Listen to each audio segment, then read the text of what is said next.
Hey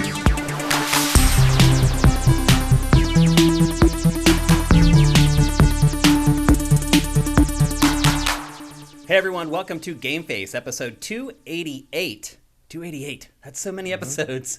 On Sifted Games at Sifted.net, I'm Shane Satterfield. I'll be hosting the show for the next couple hours of intense video game discussion. Alongside me to do that is Matthew Kyle. Matt, how has your week been? Pretty good. Couple of games, trip to Disneyland. You went to Disney this week? Yep, Friday. What did you go to see in particular, or just a day? It was for my friend's birthday. Oh, private birthday party at Disney? Not private, but he just wanted to go to Disneyland with anyone available, so we did. That's cool. It's good time. What was the most fun thing you did at Disney? Well, we did a lot of different things that time. The most notable thing that was different from the routine, because we have a set number of rides we go on. They had new sour cherry churros. Oh, that sounds disgusting. No, they were great. Really? They're one of the best churros they've ever done. Wow. It was really good with cream cheese dip. Very excellent. That sounds gross to me. And then he managed to get reservations at the Blue Bayou, which it's very hard to do. So we ate there. That was good times. He got a big chocolate Mickey cake for the birthday thing. Awesome. You have to order on your birthday. It's like a chocolate mousse thing. It's good Had stuff. any of the rides or attractions changed since you were there last? No. Any additions or anything? No. There's some closed. The Haunted Mansion went back to the normal Haunted Mansion from the Nightmare Before Christmas version. The Splash Mountain's closed now because they're redoing it as Princess and the Frog. I didn't know that. Yeah, they're getting rid of the Song of the South stuff because reasons. Yeah. I think that was about it. We rode Star Tours a bunch, tried to see everything, didn't get Hoth. Hoth is impossible to get here.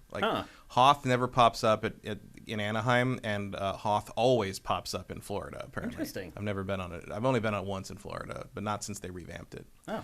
Otherwise it was just, we went to Guardians at least twice, I think. It was a good day. Awesome. We learned the genie thing. It actually worked pretty well. The genie thing? Genie thing is like this new thing you add on to your pass, and it lets you set up fast pass stuff ahead of time. That's huge. Which they launched it in Florida a month or so ago, and it was just a disaster. So basically, Disneyland is getting sort of the bugs worked out already. They're the beta test. Florida already beta tested it. Yeah. That's funny. It worked out pretty well. It was a good day. Awesome. I had my birthday since we did our last show. So your birthday was the day after that. Yeah. I had an awesome birthday. I got awesome stuff for my birthday this year. My mom got me an air fryer. What else did I get? I got a new iPad. I got a new stereo receiver. They finally have, pro tip, folks, receivers finally have figured out. This is a long journey. The HDMI 2.1 bug. So I got a receiver, not this Christmas, it just passed, last Christmas.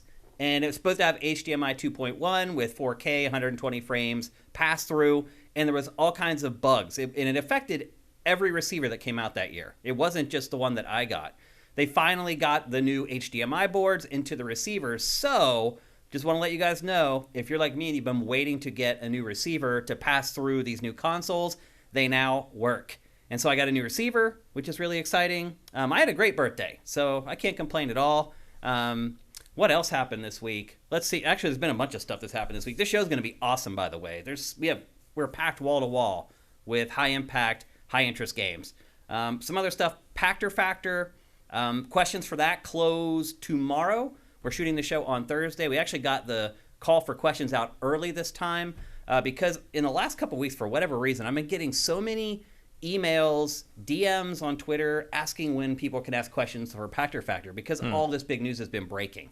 So anyway, if you're one of those people who's been asking incessantly for the last 2 or 3 weeks, the call for questions is out there now. You can't miss it. It's on our Twitter feed. It's on the header of the website. It's on our YouTube channel, on the community tab. It's everywhere. So if you want to ask Pactor questions about huge stuff, like Microsoft buying Activision Blizzard or Sony buying Bungie or any of the other crazy stuff that's happened in the last 3 or 4 weeks, make sure you get those questions in now, and we'll be shooting the show on Thursday morning. What else? There's a Nintendo Direct tomorrow.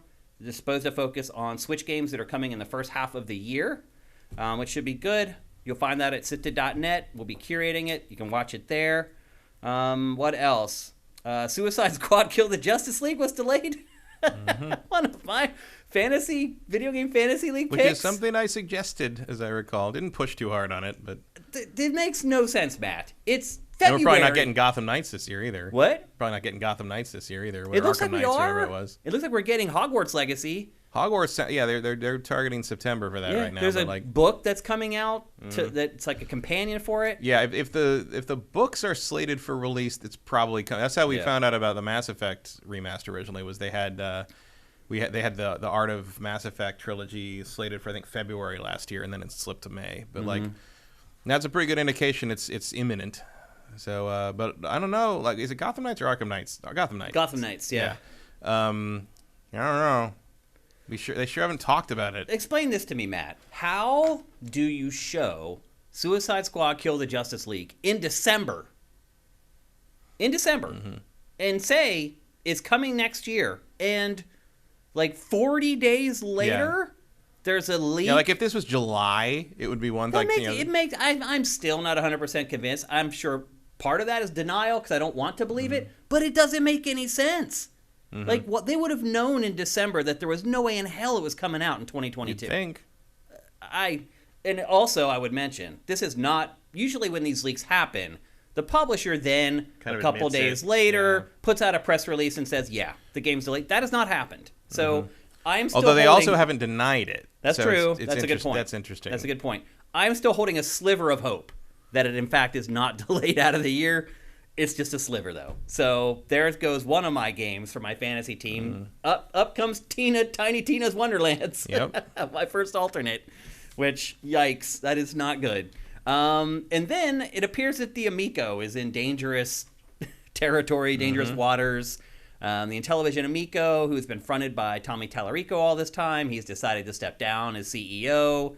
The last date they gave was by the end of 2021. Here we are in February 22, still not on the market. They did put the games for sale in November. You've been able to buy Amico games since November. Yeah. Well, now they're talking about the games going up in price because they're supposed to all be $10 or less. Now they're talking about more expensive games. Yeah. There's talk that they're doing a fourth round of crowdfunding on a very shady crowdfunding platform. It has a Better Business Bureau rating of 1 star. Oh, geez. I dug into some of this a little bit. Who would be dumb enough to donate to that?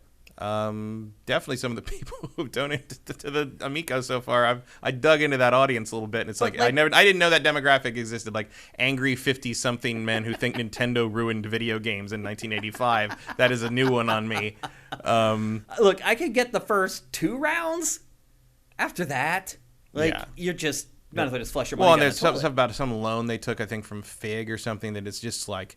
It's like they have to pay back $100 per Amico sold, like for it's some insane terms. Like I don't know who entered into that job. Amico is doomed. Yeah, and there's talk that like they threw a $1.4 million at the manufacturer, and the manufacturer like can't give them the units, and they don't have any more money to get another manufacturer to make the units, and they might not get the money back from the first one.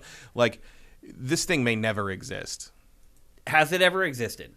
Doesn't sound like it really outside doesn't. of a couple of prototypes that they used to make their trailers and things like that. And then talking about like raise. I mean, this thing could be as much as a Switch, from what they're talking about. If any meaningful price raise right now, especially in Europe, is going to put this thing on par with a Switch in price, and like, it ain't no Switch, folks. Yeah, well, they're selling it as basically a Switch because Tommy's whole line is like, this is a family-friendly console that you can play with your kids. I'm like, Tommy, that already exists, buddy. It's called the Switch. Yeah. Also, like, you spent your whole reviewing career complaining about Nintendo making baby games. Right. And now you're making baby games that don't even look as good as Nintendo Entertainment System titles. It's bizarre. You can't make this stuff up It is bizarre. It really is. So, and it doesn't even seem to be a scam because it just seems like it's just a dumb product. A failure. Like, no one's making out like a bandit here. Everybody's just making horrible mistakes. It's bad. Yep. So anyway, that's the update on the Amico. It's not looking good. I would not spend my money on any of that stuff if I were you. There's been a lot of comparisons to the Ouya, but you know what? My Ouya showed up. And it works still. It worked. I mean, yeah. I mean, theoretically. It actually still kind of works as like a Raspberry Pi device. Yeah. I mean, there's nothing else I can do with it because it's got my name on it. So, oh, right. I forgot about that. The first waves, the Kickstarter ones were monogrammed or whatever. Right. I'm just like, oh, nobody wants this. Like, what? That's true. Like, you can't resell it now. No. Okay, so anyway, we're about ready to kick off the show. Let's check in with our chat, though, before we do that. Let's see if anyone's hooked us up with some Twitch Prime early on in the show. Happy belated birthday. Thank you, AJ the Legend Watson. Appreciate it, man.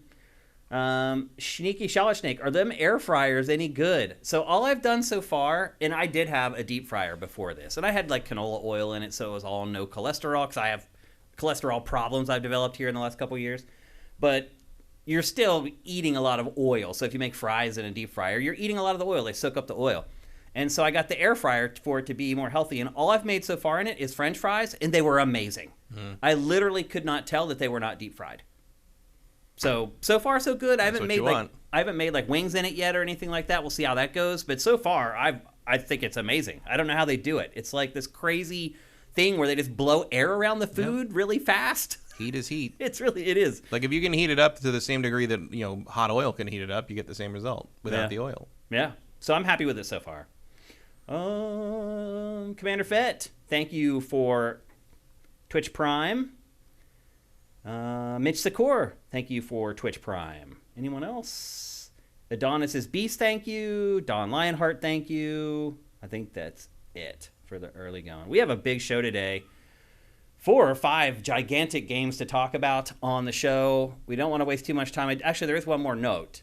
And some people may be disappointed in this. I don't know how you guys feel about it now that it's happened for a while. There is no Name That Game this week. Bum, bum, ba-dum. I have run out of things to give you guys. I don't have any more stickers. After I ended up shipping out like 5 episodes worth of them over the last week. And I have a feeling people want to continue it just for the glory. That could be. But I don't have anything to give as a prize. It's actually in chat. Let me know. Are you guys cool with playing without prizes for a little bit until I can get more stickers? At least it means people could play over and over. That's true. It means the winners could come back in. That's true. I am getting new stickers made for our Sticker Shock tier on Patreon, but they're only going to be 3 different designs. So going forward, instead of getting 5 stickers, you only get 3 for Name That Game. But still, you're winning something, which is, I think, awesome, just for showing up and watching our stream. I don't know if other streams do that, but I always try to hook you guys up whenever I can. If anyone gets 10 in a row, they get an air fryer. That's way too much money. Justin Horman, thank you for Twitch Prime. Appreciate it, man. Okay, I think we're ready to rock, Matt. Are you ready to rock? Yeah. Let's do this thing. We're going to kick things off with the biggest game of the week, undoubtedly, and that game is Dying Light 2. It just came out on Friday. And so far, Matt, it appears that its Metacritic is around 7.7, 7.8, something like that. Mm-hmm. It's about kind of where I was thinking it would end up. I know everybody was hoping to be like a 9 after all the hype and the build up, but like it kind of landed about where I thought it was going to, both in the critic consensus and in how I feel about it. Oh, okay. So. Okay. Well, first of all, most of the critics who really docked the score, most of them said they docked it because of bugs. Mm-hmm. And I talked about this on Good Morning Gaming, the episode that went up this morning, that I am playing on PlayStation 5, which is supposed to be the platform that has the most issues, and I have not had a single bug. Not one. I've had many. Really? Are you playing PS5? No, I'm on Xbox Series X. Okay. It's nothing serious, but like annoying. I've had none. No glitches, not even like a body part clipping through a wall. Oh, that happens all. I have like treasure containers. I've had you fight off guys like looting a truck or something, and there's like the chest is there, and multiple times I've had like the barrels that are part of the truck model covering the chest, and I can't get the stuff in the chest. It's just like little annoying falling off of ledges, and then instead of landing, because you get the skill to tap the B button to like roll out of it or like mitigate the damage. I fall and then I hover over the ground for a second, and then I hit and lose my life, and the tap of the button doesn't count to mitigate the damage. Stuff like that. Like I've literally had not a single bug. It happens in like. Fighting guys and they end up clipping through the wall, or like, there's my favorite one is it. So if there's like NPCs like in the world and they're fighting zombies or whatever, and you jump down and let the zombies see you, the zombies won't know whether to go for the NPC or you, and they'll just stand there and vibrate. Really? Yeah. And like you can let the NPCs pick them off or hit them with like throwing knives or something and kill them that way. I've had no bugs at all. None. Yeah, And well, there was that different little- platforms are going to have different Well, issues. before release or at release, a lot of people were saying the PS5 version was the worst, that it had the worst bugs. And there was just that little patch that I downloaded when I first got it. It maybe took 10 seconds to download, so it wasn't gigantic. But I've had no bugs at all. I mean, None. these are the things that have happened to me over the course of like 20 hours. So it's not Yeah. like, it's not like they're constant. It's not like every time I play it, it's just riddled with bugs. Like it wouldn't be something I would probably drop scores for. I don't think. It's just I've definitely seen it. But also, it's like a giant open world game where you're supposed to be able to grab almost anything on the side of any structure and climb up. I mean, yeah, there's going to be weird things in it. It's just the nature of an open world beast. I just want to say off the start that I really like it. Like a lot. Like I really like Dying Light 2. And I will say that, I mean, I know that a lot of people dock their scores because of bugs. And I totally get that. You got to review what they give you. I'm not saying that they're wrong for doing that. But I think this game is way better than its Metacritic average. Like way better. Like at least a full point better than its Metacritic average. But I don't agree with the reasons people are reviewing it low for. I don't think the technical problems are that serious, frankly. I just think it's fine. Like I think it's not super different from the first one in some ways. The story is not particularly interesting to me, although I do appreciate one element of it that went a different way than I expected.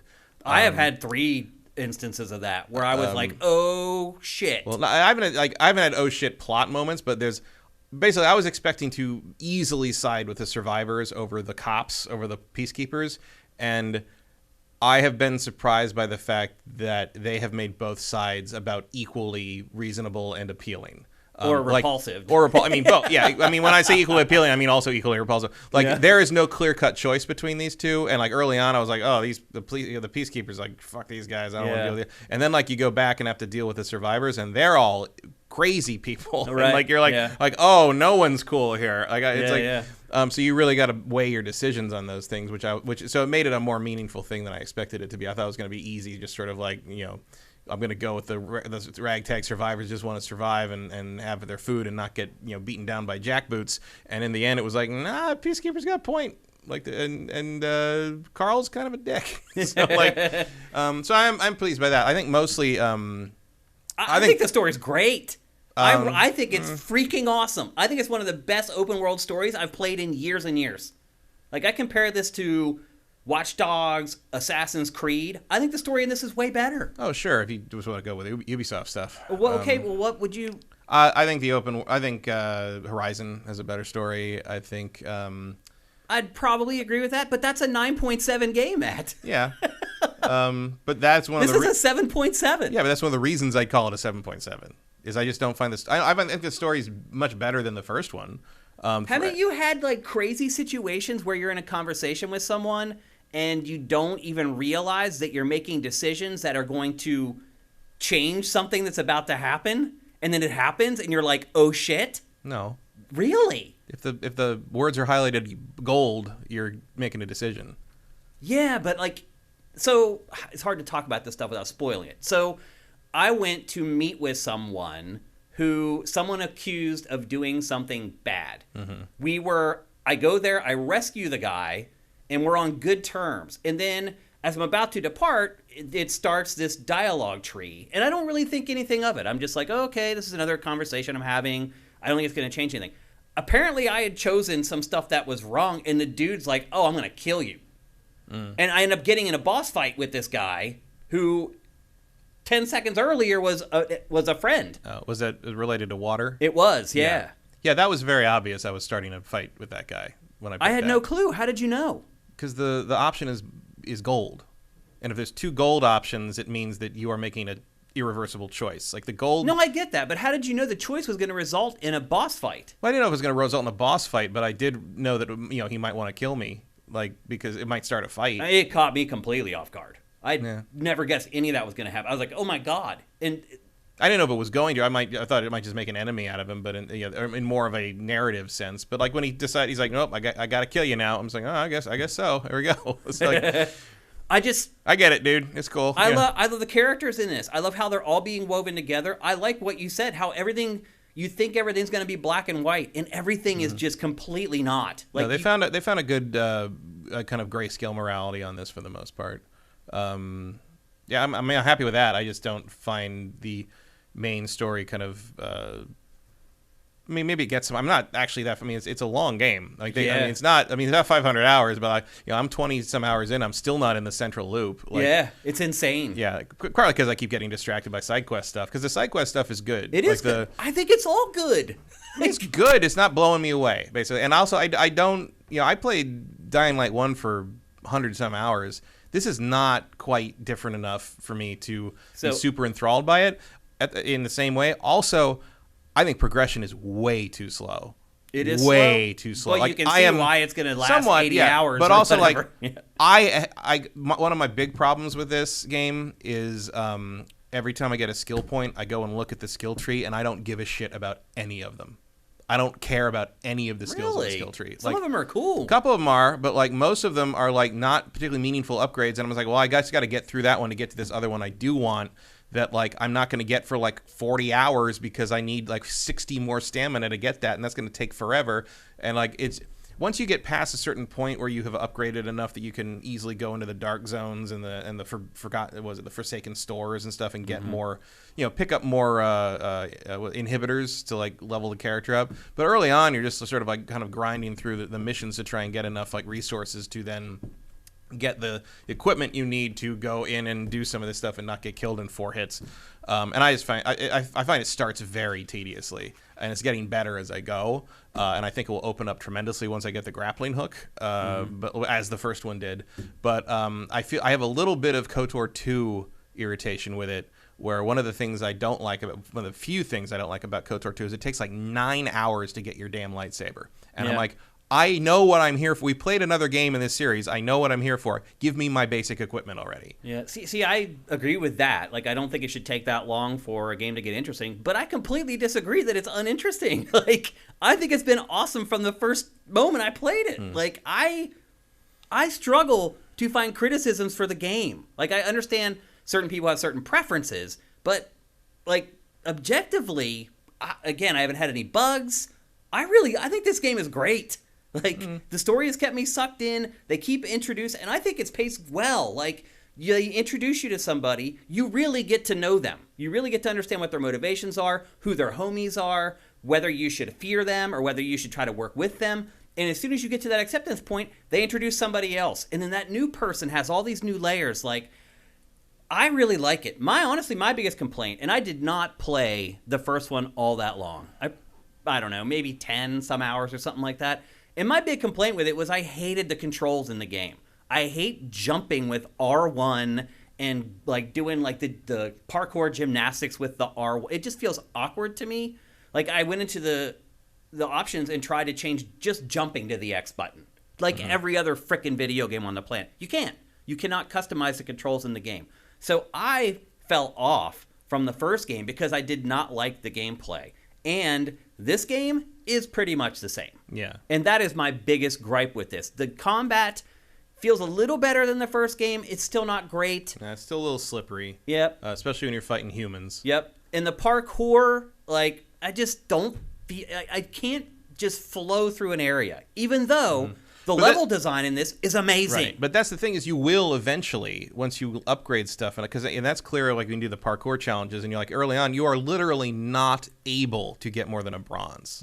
Like, you simply do not have the upgrades yet. Because we should let people know, like, the skill trees are just split into 2. There's parkour, basically, and combat. Yeah, which is simplified from the first one. Right. And I like that, though. I like that the trees are much more simple. The trouble with that is, my complaint is in comparison to the first one, like, and maybe there's more stuff that opens up, I don't know, but, like, the skill trees on Dying Light 1, when you went through, like, near the bottom, like, the advanced stuff, there was crazy stuff in there. There was, like, crazy vaulting stuff, and, like, you can, like, smear zombie guts on yourself to be invisible to the zombies, and there was all these cool things you could do that I looked forward to getting. I looked down the skill tree on this, and it's just like, oh, finally I'll be able to jump higher. Like, it's like, none of the end game skills in this game feel like crazy advantage things that I'm like, oh my god, it's basically gonna be like cheating, like some of the high level skills and a lot of skill trees are. Most of the high level skills in this game feel like things I should have been able to do from the beginning.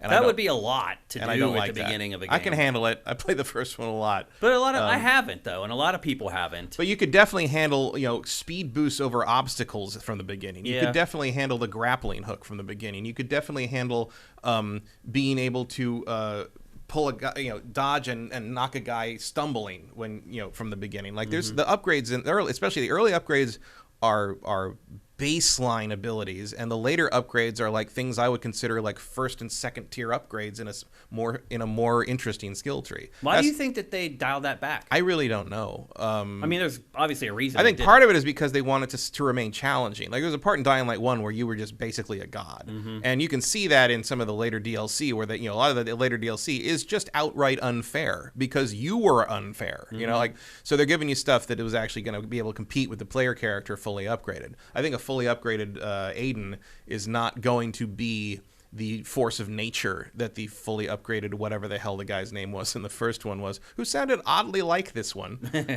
but was not. That's the other thing is the guy voicing Aiden, and I know this is just how this voice. I can't remember his name. I know how his voice actor. Sounds like Nathan Drake. Sounds like Nathan Drake. Sounds like Nolan North, like top to bottom. Why does every video game character sound like Nathan Drake? It just seems like literally like 60%. I don't think it's that much. I think this guy this guy is literally a Nolan North sound-alike. Yeah, like they brought sounds this just guy like in him. And for less. They didn't pay quite as much. Which is weird, and that's also weird because he does sound a lot like the similarly Nolan North sound-alike who voiced the main character in the first game. I don't know if he's the same guy. I didn't look that up. Yeah, but that's weird because they're not the same character. Right. So why do they sound the same? Exactly. Yeah. There was also a moment in this when I started this game where it was like. It takes place in 2036, and there was just a moment where I was like, "Oh wow, I'd be 60 then," and I'm like, "That's not that far away." I don't want to kill zombies right now. I'm gonna go outside and sit. There's just a moment where you have to admit that you are past survive the apocalypse age. Yeah. Like, we should probably let people know what the plot. Like of this there's game moments is. where I see like the older people in this game, and I'm just like, "That's me. That would be me at this point." That's hilarious. So the plot is you play as Aiden. He is what's called a pilgrim. They are people who, basically the apocalypse is a virus. There's a lab that starts the virus. Yeah, they stop it the first time. Yeah, they stop it in the Dying Light 1 story, and then they come back. But secretly, the corporations continued researching, and then another virus got out and did the same fucking thing, and they couldn't stop it. And you're Aiden. He's a pilgrim, and those are people who travel from area to area, which is go out in the wild, which is right. Which is very rare. Yeah, you're treated as basically a unicorn. Yeah, that so when you show up and people are like, "Oh, you're a pilgrim," after they try to hang you, and they'll either want to hang you or like worship you. It's because part of the thing is like you get infected when you get into the city, more or less, and like the thing is like everybody in the city is infected basically, and the thing that staves the because everybody's kind of got a vaccine that sort of works, and then you can inhibit it with these inhibitor things, which are the upgrade thing, the hardest things to find. And in story wise, they upgrade your resistance to the virus. So every time it gets dark, or every time you're in a dark area, you have a countdown. It starts going down to when you're going to turn into a zombie, and so you have to get in. It in starts the at light. like 5 minutes usually, and like it upgrades every time you upgrade your stamina or your health.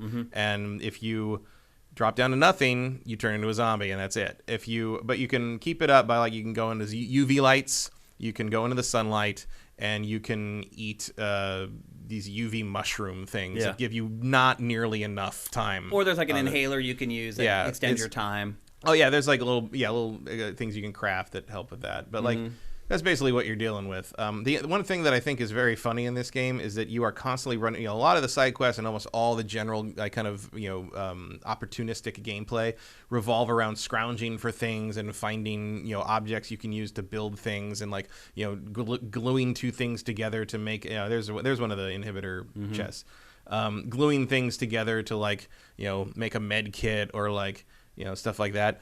But apparently UV light bulbs are no problem for anybody because there's thousands of them, and you never are asked to go get another one. No one is out there scrounging for like Lowe's hardware stores to find the last reserve cache. I haven't come across it yet. Maybe eventually. But I know every time you liberate a windmill or something, like 4,000 UV lights pop up, and it's like, I guess we just figured out how to make filaments, but we can't grow pumpkins. Good. Yeah. Matt, how do you feel about the whole mechanic of the zombies are more dangerous at night, and you need, once the night falls, you need to you have 5 minutes before you need to get to a UV light. I mean, that's another thing I'm not a huge fan of. Yeah, the zombies being dangerous at night is from the first game, Right. like that, and like as well as like if you want to go into a building, you probably should do it at night because they leave the building to hunt. Yeah. So that's fine. But no, I hate having the exploration on a timer. Yeah. I hate it. I hate having things on like that on a timer. I don't like it either. Especially because like so much of this stuff, when you go in buildings, even at night, there's still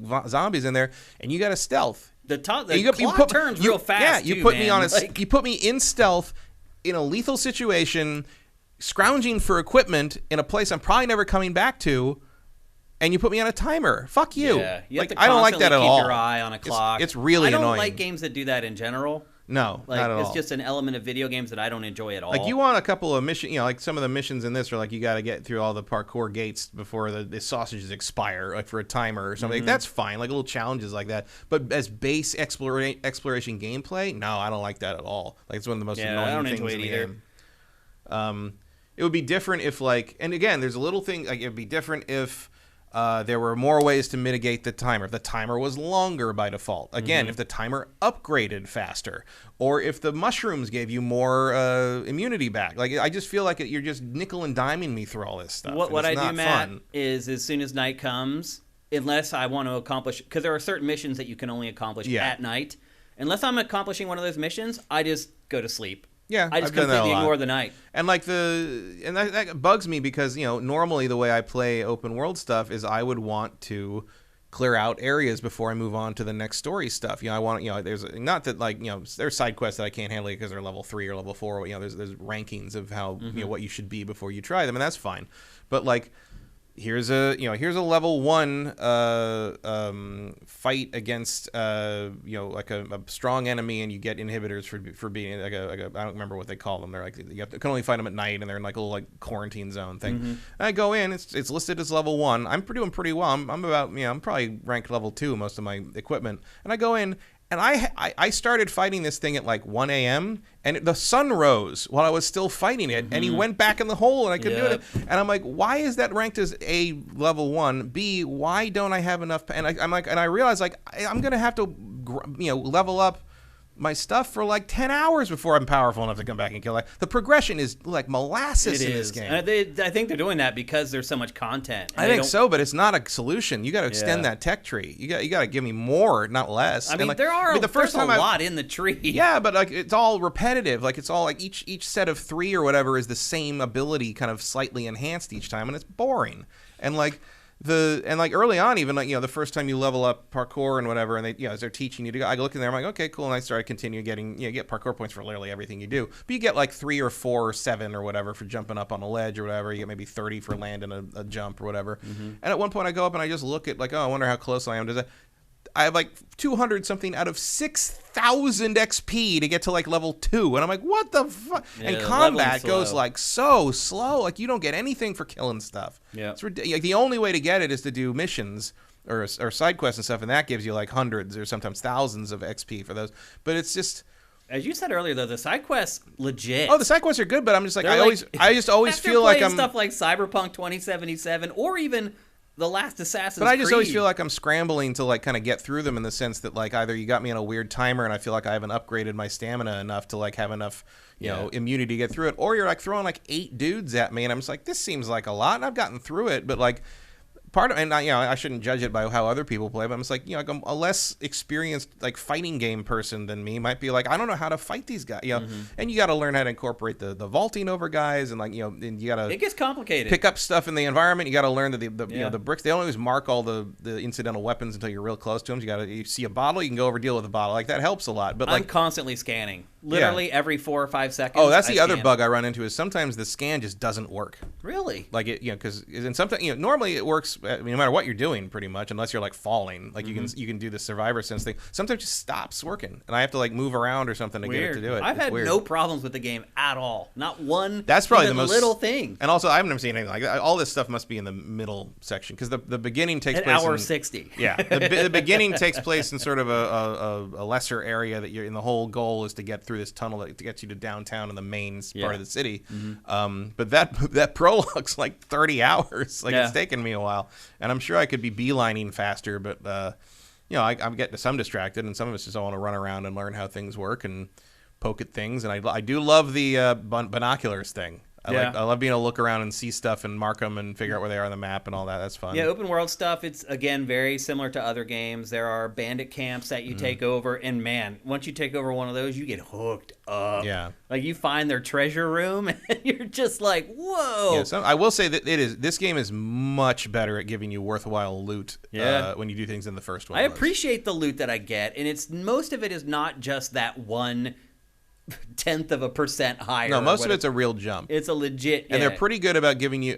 As for me, they've been pretty good about giving me higher quality versions of what I'm already wearing. Which is, you know, if I'm wearing like I have like Archer, I'm using Archer wraps, which give me like a nice stamina boost, and I've gotten like 2 more, you know, a blue and a purple of those going forward. I'm like, okay, I don't know if that's intentional, or if the algorithm of the random loot like knows what I'm using and does me a favor, but mostly I've been happy with what I've gotten, being in the wheelhouse of what I'm trying to build the character into, as opposed to like, you know, you're just giving me all this stuff for this version, like, you know, giving me all tank stuff that I don't want, you know, because I want to do more finesse stuff. But like, I've been pretty happy with the loot system. I was not particularly happy with the loot system in Dying Light 1. Dying Light 1, a lot of times... Again, I didn't play it enough to even... You went through a lot of stuff in Dying Light 1 that in the end, you finally open the chest. It's just like, oh, good, coffee. You know, it's like... I have lots of packs of cigarettes in this game. Yeah. I have a lot of money now. I got because you sell all your stuff. Yeah, they're very generous with how much... And you find, every once in a while, I'm just like, wait, I just found like a $600 bottle of alcohol in this one... I'm like, cool. Like, you know, it feels nice. Like, it does. And then there are windmills that you have to climb up, and they're like first-person platform puzzles where you have to climb up the windmill. Once you get there, you can take control of it, and then that sets up a base for you and your comrades, and it's a fast travel point from that point forward. So a lot of the tenets that you know from open-world games are in this game, and I believe handled very well. And we also forgot to mention that Aiden is looking for someone. Yeah. That's really the crux of the whole plot. Let me know, like, there was like the thing there was he's running through the thing, he's jumping, you know, fast jumping through that takedown, that's like five you gotta earn trees it down. sure. Like you're not going to see that for 60 hours. Like, it's like a bunch of this, you know, the knife thing, I can't even do that yet. Like, it's just endless. It's just, it feels like a grind. And it's like, the thing is, like, it doesn't stop me from playing. Also, I haven't fought a big guy at all. Like, I did. I don't feel equipped to do that at all yet. I did. Because they're all surrounded by 40 dudes. Don't be scared when you see him. Because I at first ran from him, and eventually I was like, let me see if I can kill him, and I did kill him. I can't do that yet. I'm just, like, all this stuff is like late game upgrades you're looking at. It looks like basic abilities, the drop kick and the head stomp and stuff. The drop kick you get right away. You do the vault over the enemy, and then you drop kick the guy behind him. Yeah, but the drop kick you can do out of like just a normal jump. Out of nowhere? That's 2 more upgrades past that. That's like 200 stamina. I mean, I'll be honest with you. It took me a while to master the first one, the vault over the first guy, and then drop kick the one behind. Some of the things that wasn't too bad. The one that took me a long time to figure out how they wanted me to do it was the one where you drop down off a high thing and kick a guy. Like there's no prompt that comes up, and I didn't, and like it didn't make sense to me how long they want me to hold LB for that. And eventually I got it, but like and then after all that, it wasn't even that good.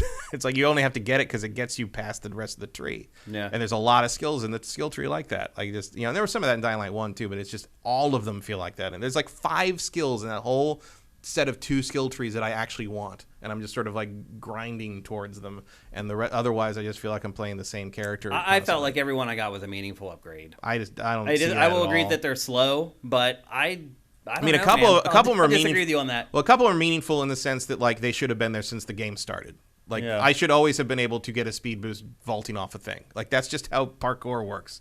I just don't get it. The other thing, I assume this is going to open up more as you see all this stuff because I haven't seen anything resembling this. One of my favorite parts, vehicles. Like it takes a long time to get vehicles. Yeah, one of my favorite parts of the game. Weapons. One of my favorite parts of the game is the beginning when you're out in the wilds. You're not in the city. You teaches you to do stuff. It's linear at that point. You meet another pilgrim, and it's very linear. But like it takes like what, an hour and a half before you get to the open world, something like that. Close to that, at least an hour, I would say. Yeah. Depending on how good you are at following directions, which I'm not, so I kept poking around. There's nothing to find really, so it keeps you on track. But like that early part is interesting.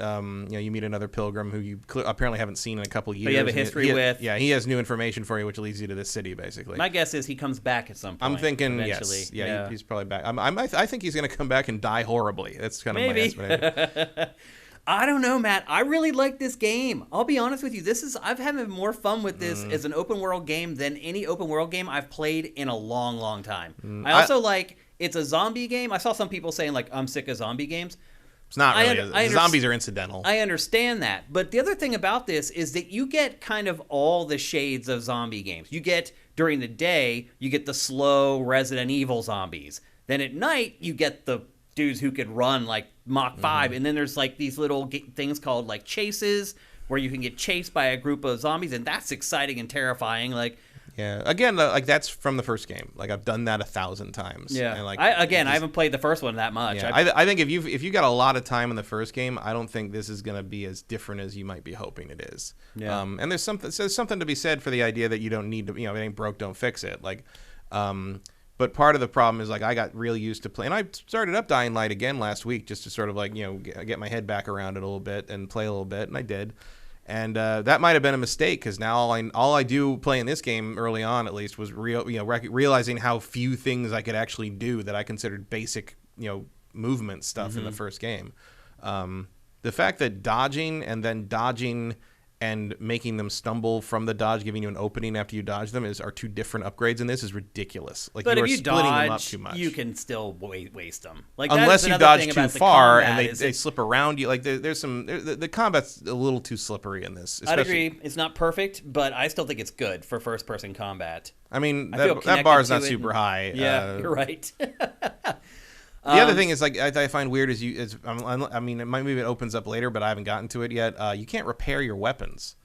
No, the only thing you can do is you can repair weapons in the first game twice. Okay, in this, all you can do is assign attachments. Have you noticed when you assign attachment, its durability? Yeah, the durability goes back up. Yeah. But like, I think when that's over, I think that's it. Once that's done, you're done. But Yeah, like, I don't mind but if I liked in the first game, if I found a weapon that I really liked, I could save it twice until it ran out. And by the time that ran out, I was usually I found another one that was like it, or I was able to upgrade another thing that I liked.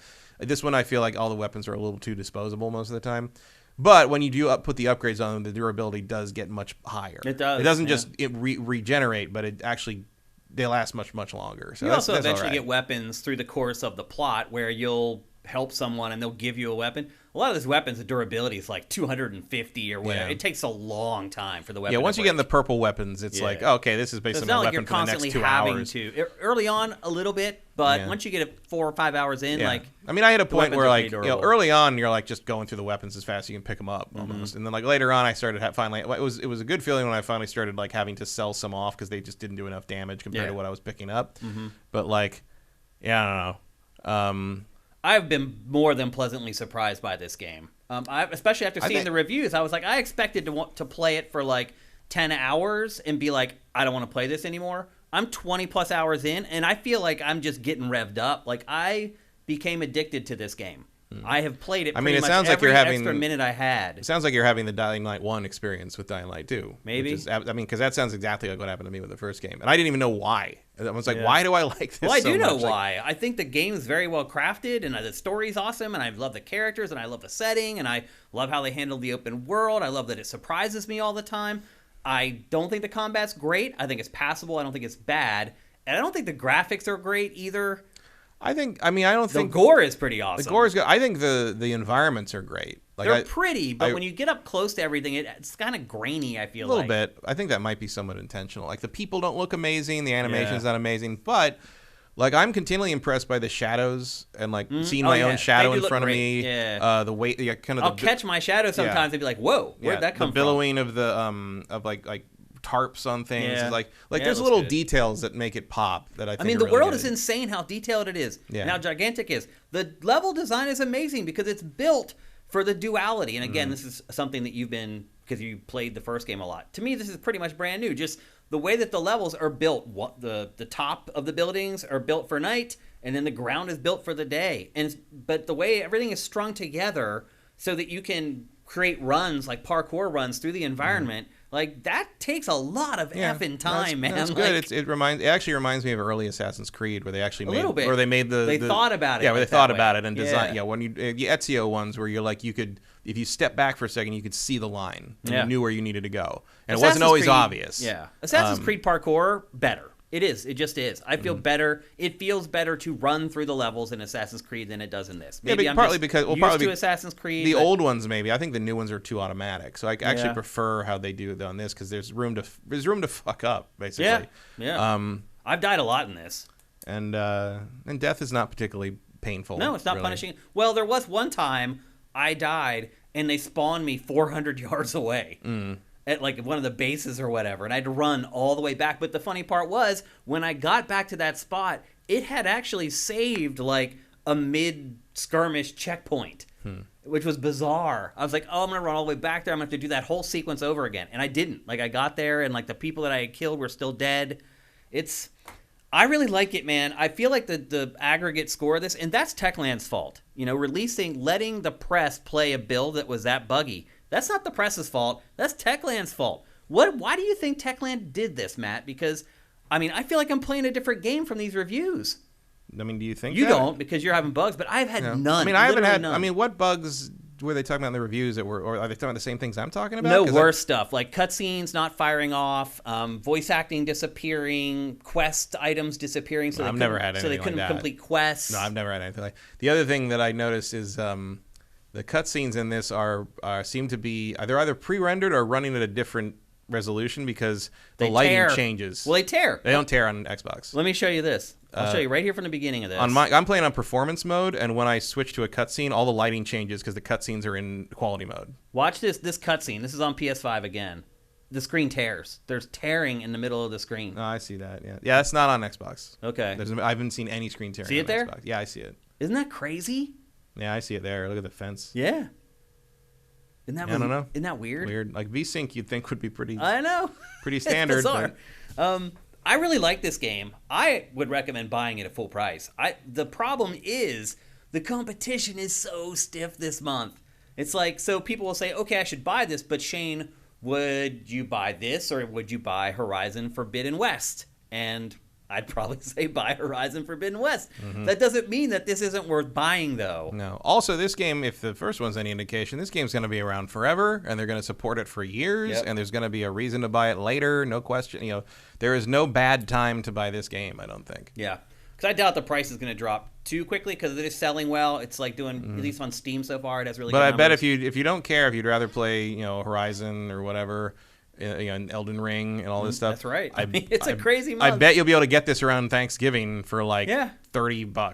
It's a shame. It's a shame that they sent a busted build to reviewers and the game got It feels like that must have been just like a time crunch thing. Just a huge mistake. And also like I don't think you lose anything if you push this till like April. No, I don't get it. I think you get away from a couple of scary things doing that. I don't understand it. I feel like it was not completely sent out to die, but no, it wasn't. It wasn't handled in the I think best there was way a little possible. overestimation of how much the mainstream would care about this game. That could be, but I am enjoying the living crap out of it. Like a lot of times when I play a game and I get to X part, and then we come in and we talk about it. Do I go back and play that game again? Probably 50% of the time. I'll actually go back and spend more time with the game. Like I played maybe an extra 4 hours of Pokemon Legends Arceus since last week. This game, I'm absolutely playing until either I start playing Elden Ring or I start playing Horizon Forbidden West. I really like it. And it's a shame it released in this month with so much competition, and they sent a buggy build to the press.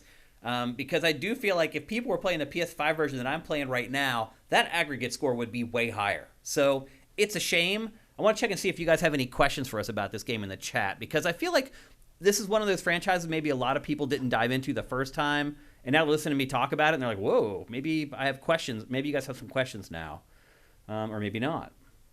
Oh, here's one. AJ the Legend Watson, is the parkour better than that of the Mirror's Edge games? Yes. No. You think it is better? I think it is, yeah. Because it's more freeform. That's true. Yeah, everything was kind of just like predetermined in Mirror's Edge. I mean, I like Mirror's Edge, but Mirror's Edge felt a little more on rails than it should have been. And this, you can go anywhere. You can do whatever you want and try whatever you want. And especially once you get some of the once you get the grappling hook, once you get the paraglider, like it opens way up. Yep. And part of that is frustrating. Part of the frustration for me is I know that stuff's coming, and I'm just like, just let me play. Like, like I'm standing up on top of the thing, top of a tall thing. I'm just like, where's the fucking zip line? Like, where do I need to go? Or the stupid. That's the other thing I don't like is like there's places where like usually they're marked with like a mattress or something where like you can jump off a roof and there's like a marked X marks the spot, like big soft landing pad for people to land on. I wish there were more of those. There should be more of those. Also, in the first game, it kind of auto targeted you onto them. It wasn't like it was just kind of soft, as assumed that you wanted to land on that and you land on. I miss those all the time in this game. There aren't enough. No, they're not. I end up just jumping down and taking damage all the time because I'm just like I'm not going to run all around looking for a mattress to fall on. I think it's just a little slippery in places, like the landing on like narrow beams. Sometimes I'll just randomly kind of walk off the other end of them, and I'm like, the game should know what I'm trying to do. It should know that I'm probably don't want to just slide right off the thing I just jumped onto. Yeah. So I could use a little more assists in that regard, just because it's hard to gauge distance on narrow landings when you're in first person in these kind of games. The environment is very detailed, so they have to account for so many objects and what you may or may not do. That would be a big job to handle that for every object in the open I don't think world. it'll be that. I think you just universally make all those beam. Every beam in the game is the same beam. It's just put in a different place. So create some kind of a semi-lock on. Yeah, just a little thing that tells the game, like, if they're jumping on this, give them like a split second to not fall off no matter what they do. Yeah. And then if they move again, once you reset the analog stick and start moving again, now all bets are off. If you want to like push to the right and just fall, that's your problem. But like I shouldn't slip off things because after I just jumped on them. Like it knows what I'm going. I mean, why am I? It's either I'm trying to land on the beam or I'm trying to jump over the beam and land on my death. Like, what do you think I'm doing? Right. Like, it's that kind of thing. It's just a user friendliness. Like, and it's maybe not fair, but like sometimes that stuff has happened, and I'm thinking like Insomniac wouldn't have done that. Right. Like they would have known what I wanted to do. Like the game would have known. I doubt Insomniac will ever build a game this big. No. And sometimes it would be awesome if they did, but I doubt. And sometimes like you can tell they know, especially at the windmill stuff, where it's like that's going to happen because the bottom of the windmill is all covered in trash bags that don't hurt you when you fall on them. Yeah. But like maybe the other option would have been to make the jumping system less. Some of those windmill, they're tough. Yeah, a couple of them like early. It took me a while to realize like, the ones that are red, I can't get up to the top. I have no chance. Yet. I don't have the abilities. Like my stamina is not high enough. The other thing about this game is that I found myself upgrading the stamina before everything else. Yeah, I did one. I did one health upgrade just to because I was annoyed at how fast my health went down after a couple hits, and after that, I've only been doing stamina. Yeah. Pro tip: you start playing the game. One last question from Playland MX: is the game relevant if you don't care much about the zombies troop at this point? Like, is it fun even if you don't care about zombies? Yeah, I don't care about zombies at all. I never have cared about zombies. Yeah, it doesn't really matter to me either. Zombies are one of the most boring enemies in anything to me. But like, they're just enemies. They're just obstacles. Like, and they're very the real monsters are us. Yeah. I mean, the plot does kind of. Yeah, the real fights in the game are against people, humans. Yeah. That's where the combat system shines, really. Zombies are just cannon fodder. Like you can plow through like 7 zombies in the time it takes you to like kill one person. Yeah. So. Yep. I really like it. I recommend it. Although, to be fair, there is Elden Ring and Horizon coming here. Also, most of the zombies you fight are your choice to fight. Yeah. Like during the daylight, you can just run past them all. Yeah, you don't have to you can avoid if you don't want to fight a zombie ever. Yeah, you're probably fine, except in like certain moments where like not at night though. Not at night, but also like you can avoid if you got to stay on the rooftops. You're fine. Yeah, it's hard though. It's hard to stay on the rooftops all the time. But again, I really enjoyed this game. I'm surprised you guys don't have more questions about it because I do feel like the reviews are, again, I feel like the reviews are low compared to what I've played. So I thought maybe that might generate some more questions. I think the reviews are pretty on target, but for different reasons. Like I have not run it. I mean, yeah, I'd be pretty mad if it erased my save. Like Sneaky was saying, that was one of the bugs they were running into. Like, yeah, that would be the end of it for me. Oh yeah, that's a deal breaker. Yeah. But like, no, I have not found any more. I mean, I've seen some bugs and technical glitches, but nothing more than I'd expect from any standard open world game. If Starfield launches with the amount of bugs I've seen in this game, I will be thrilled. Yeah, I mean, I've had none, so I would be over the moon in Starfield. Absolutely nothing. Yeah, except for the floaty landing thing that screws up my damage mitigation move. Like, nothing notable. Now, I do wonder if I get to the hour 70 mark, and at that point, the game is keeping track of so much stuff, then maybe that's when the bugs start showing up. Yeah, but I'm literally almost 30 hours into the game, and I haven't seen one yet. So I don't know. I don't know what the story is there. Yeah, I don't know. But I recommend it. In another month, I would say it's a must-buy. It's tougher this month and tougher next month, too. Yeah, the craziest thing about it is that, like, there's other things coming out this month that make it not an instant recommend. I mean, even as I like it, I don't love it, but like I would still say it's definitely worth playing. I'm gonna play it more for sure. They should have held it till May or June. Yeah, I mean, that would have been frustrating for us because we want to play it, but like, right. I think it would have been better for the game. Yeah, well, I think it would have been better for us too because people, one, they'd have more time to polish it. Yeah. Two, I feel like the reviews would probably end up being more accurate to what the actual game is, so people would be more likely to give it a chance. I feel like a lot of people see that 7.7 and they're like, oh, don't have to worry about that one. And I do not feel that way about this game at all. Like, and also like I think like, it's just. Even as a game that I do like, it's up against Horizon, which is one of my game of the years, and it's up against Elden Ring, which is the permutation of one of my favorite games. It's like, it has no... look, how about this? If I find myself going back to Dying Light when after Horizon and Elden Ring are out, there's a problem. Down the hatches. Yeah, there's... Yep. Noah and Elric, would Bethesda call it an immersive sim? No. It's not an immersive sim. No, I wouldn't call it that. In part because I don't call anything an immersive sim because that's an incredibly stupid term. But no, it's not. It's not that at all. Yeah. There's some stealth in it, but it's very light. You don't even have to. They try to tell you to do it. Like my first bandit camp, they're like, you should stealth your way in there, and I just said okay, and I just literally ran right into the bandit camp and just went in and just killed everyone basically. Bandit camps are tougher in this than in other open world games. I felt like the enemy that I had to kill, it was like a boss fight basically, instead of just like another enemy that's a little more inconvenient to kill or whatever. I had a lot of fun with it. You should check it out. We still have a couple more weeks that we need to play stuff until these two big games come out. So maybe you can find a window to slide it in there. A week and a half. What'd you say? Week and a half. Yeah, I guess it is a week and a half. Just unfortunate timing, really. Yeah. For the game. A week and a half, and then Horizon's got what, about 10 days? Yeah. 10 days before Elden Ring? Yep.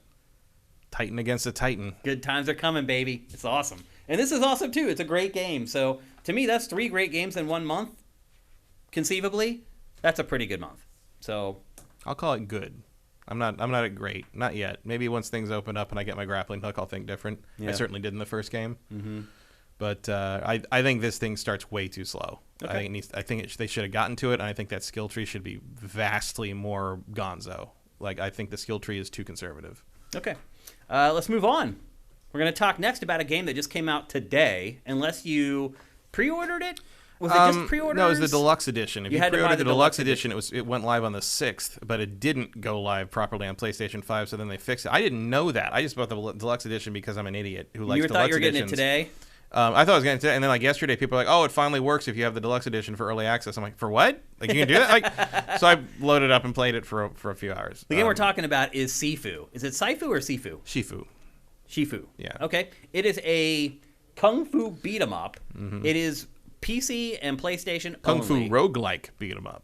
It is a roguelike. Yeah. Oh, so the level changes every time. The level time. doesn't change, but like it kills you and you have to start over and try it again. There's roguelike elements to it. Okay. And there's like opening shortcuts and different routes and effects on the character, and then like you can start back over, and if you put enough points into something, you can keep that, and if you don't, you have to start completely over with none of your skills. It's a whole thing. So reviews came out. It is definitely a cousin to Returnal in terms of game design. To Returnal, you said? Yeah. Okay. Reviews for this came out over the weekend. They were all over the map. Mm-hmm. People who like games like Dark Souls gave it sky-high review scores. Everybody else, it was like anywhere from like a 5 to like a 7. Well, the thing about this game is it's really hard. Like really hard, right? Extremely hard, and A, it's extremely hard. B, it explains itself terribly. Really? Like, it does not onboard you properly, I don't think. By this way, I have not played this yet, people, so right. This is all Matt. So the way the game works, so you start by playing as the bad guy. Like the prologue, you play as the main villain who goes in and kills his master, which is what Sifu means. Sifu means killing your master? No, Sifu means master. Oh, okay. So someone is your Sifu. They are your sensei, or your a master of anything. But you can. So he goes in with his team, his 5-man band, and who all conveniently have different personalities and gimmicks, very obvious by their character design, and fight their way through this like dojo, and which is probably not. I'm sure it's not the Chinese term for that. That's the Japanese term, but I don't know I don't know Chinese. very Mandarin, well. I guess. Mandarin. Yeah, most of this I think is supposed to be Mandarin. There's a whole thing with like this game was built by white guys who got like 2 Chinese guys to like put input on it, and a lot of it's wrong. Like the like when you die, a Chinese character pops up that supposedly says, you think it probably says death because in English it says death, but it actually says fall. But it's the wrong fall. It means like fall from a height, not fall in combat. Like there's a lot of stuff. So like, they messed it up. The research was not done very well on this in terms of like the Chinese culture stuff. It's basically a bunch of dudes saw a lot of kung fu movies and decided to make a game out of it. And then hired a Chinese couple. person Yeah, but like it's like, you know, look how consult. But also you don't know like, you know, think about how many Americans you could hire for like English and American like cultural assumptions, and how many of them don't know the difference between there, and there. Right. You know, like just Or it's because you and got it's. one person from the culture involved doesn't mean that they Or know your everything they and need to know, your. right? You need more eyes on that. So I think they could have done a little better job on that. And the people I've seen online are kind of like, yeah, like a bunch of the Chinese characters are nonsense, or they don't make, you know, these are wrong, or the translations are weird, but like. I don't know any of that because I don't know anything about Mandarin or Chinese script or anything. So, but a lot of the people I know who do are not thrilled by how this turned out. Anyway, so you play as the leader who kills the master, and once you do that, it cuts to this the master's child who is hiding in a cabinet and comes out, and they're like, well, too bad, kid, and one of them cuts the kid's throat. Oh, geez. And you get to pick whether the kid is a boy or girl.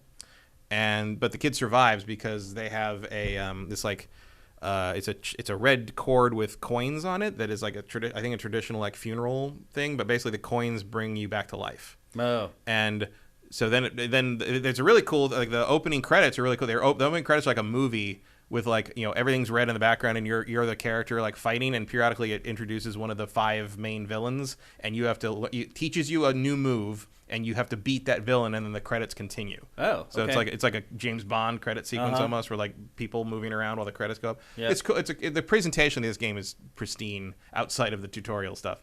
And then it jumps to being you're 20 years old. So you're 12, I think, when the prologue happens, and then it jumps to being 20 years old, and you have your little like conspiracy board of all 5 of them with like little things you fill in. Mm-hmm. And you have to. Your first one is go get. I think it's the gardener or something. He's the guy who cut your throat. So it's a revenge story. It's a revenge story. You work your way through. It's the crow, basically. So you go to the first level, which is like you have to get in this warehouse. And you have to basically fight your way through a bunch of guys, and that's basically the story. There are a lot of references to the raid. There's a section in the first level which is a direct reference to the hallway fight in Old Boy. It's pulling from movies a lot. Asian cinema, Asian extreme cinema, I suppose you'd call it. Which I love that stuff anyway. Yeah, so I recognize what they're going for here, and a lot of it's really well done. The trick is you die real easy. So if you watch this footage, you'll see sometimes when you're getting you can block, and when you block, you'll see that a bar at the bottom is sort of filling up to red. That's your structure bar. If your structure maxes out, you can then be hurt. Okay. Basically, it's kind of a stamina thing, and you can bring it back down by doing, killing guys or countering or not getting hit or dodging instead. And then you kind of run in and hit them. You see that was a double hit, like a triangle and circle together. That's an insta kill, and that will give you some health back. And wait, that gives you health back? Gives you a little bit of health back, yeah. Okay. So you want to do that every time you can. And then what initiates that? Knocking their structure down to nothing. Okay. So he threw something. Yeah. So you can throw like a ninja star or something? In that case, I think you just threw an object. You can also get an ability that lets you throw. If you can see there, like the little R1 buttons popping up there. That's a skill you can buy that lets you kick any object in the room at someone. Oh, okay. That, by the way, very useful. Yeah. So the way this works is as you beat guys, you get experience, and then when you go back when you're in, you find these shrines, or when you die, you can go into the skill tree. And the skill tree, you can buy a skill, right, for like 500 XP or whatever. Mm-hmm. The trick is that only lasts for this run. Oh. So if you want to buy that skill to unlock permanently forever, anytime you restart a run, you'll always have that skill. You have to pay 5 times the XP cost. Oh. The trick is, so if something's 500 XP, say, and the permanent unlock is 5 times 500, you can just spend 500 and now it will be 4 times 500. So over the course of multiple runs, it stacks, and you can eventually unlock that thing permanently. Okay, that's kind of cool. Yeah, so that way. And then the other side of things is when you die, the coins resurrect you. The trick is you get older. when the like coin visually resurrects. you look older? Visually and numerically. Really? So and it matters. So you start at age 20, and it matters like how many deaths you've had. So every time you die, your age increases by the number of deaths you're on that coin. Jeez. And so like if you've died 3 times and you're 25, if you die and you've had 3 deaths, you're now 28. Does it alter your speed? Yes, as you each Really? decade of your life, once you hit your 30s, you your damage goes up and your health goes down. Your defense goes down basically. You're going to get hurt more easily, but you do more damage. And each coin breaks as you go through each decade, and once you get maxed out, basically you die because you run out of life. And the skill tree, there's like different groups for each decade. So once you pass the age of 29, you can't get the bottom group of skills. Can you get up at a point in this game where you just have to start the whole thing over? No, I'm getting to that. Okay. So the trick on this is so your life goes up and up and up. There are, if you beat certain enemies, you can get your death count dropped by 1. Okay. So you can kind of mitigate that. So if you die again, like you only lose one year. So when I first beat the first level, I was 67 years old, because I died so many times. So the funny part is that when you finally kill the boss, she says, "I waited 8 years for this," and I'm like, "Nah, I think you waited a little longer than that, lady." Like, so then you go back to. So once you finish the level, you go back to your home base, your dojo or whatever. Yeah, there's an actual Chinese word for it, but I can't remember. Wuguang, something like that. I can't remember what it is. And then you can go pick the next level. So you start the next level as old as you are, right? Mm-hmm. And then I started level 2 at 67, and I could only work. Once you get to like the late 70s, you're running out of coins basically. And then I was dead, and I had to start completely over. And so now I could start over the second level at age 67, or the way it works is you can restart a level at the youngest age you were when you started that level. So what I could do is go back to level 1, which you start at age 20, because that's the beginning of the game, and try to get through that level without dying. And the second time I went through, and I unlocked some shortcuts, and I knew how the combat system worked better. So the second time I got through, I beat that level at age 25. So now I can start level 2 at age 25. Okay. And that is how you progress. There's 5 levels, and that's how you progress through the game. Is you kind of master each one to the point that you can get through with minimal age deaths. Yeah. And so you have a younger age to start the next level at, and you carry forward. Okay. But conceivably, you could get to a point where you're like 100 years old and you have no chance of which means you got to go back to the previous level and do better, or all the way to the beginning of the game. You could do that if you want, but you erase everything you've done since then. So you're starting completely over if you do that. Sounds like you just have to play it over and over and over. There is an element of that, yes. But the trick is that the combat system is extraordinarily good. All the reviews are unanimous. It is an exceptional. The only problem is it doesn't explain itself very well. So I will explain to you how combat in Sifu works after 3 hours of figuring it out and not understanding what it was telling me to do, and then realizing,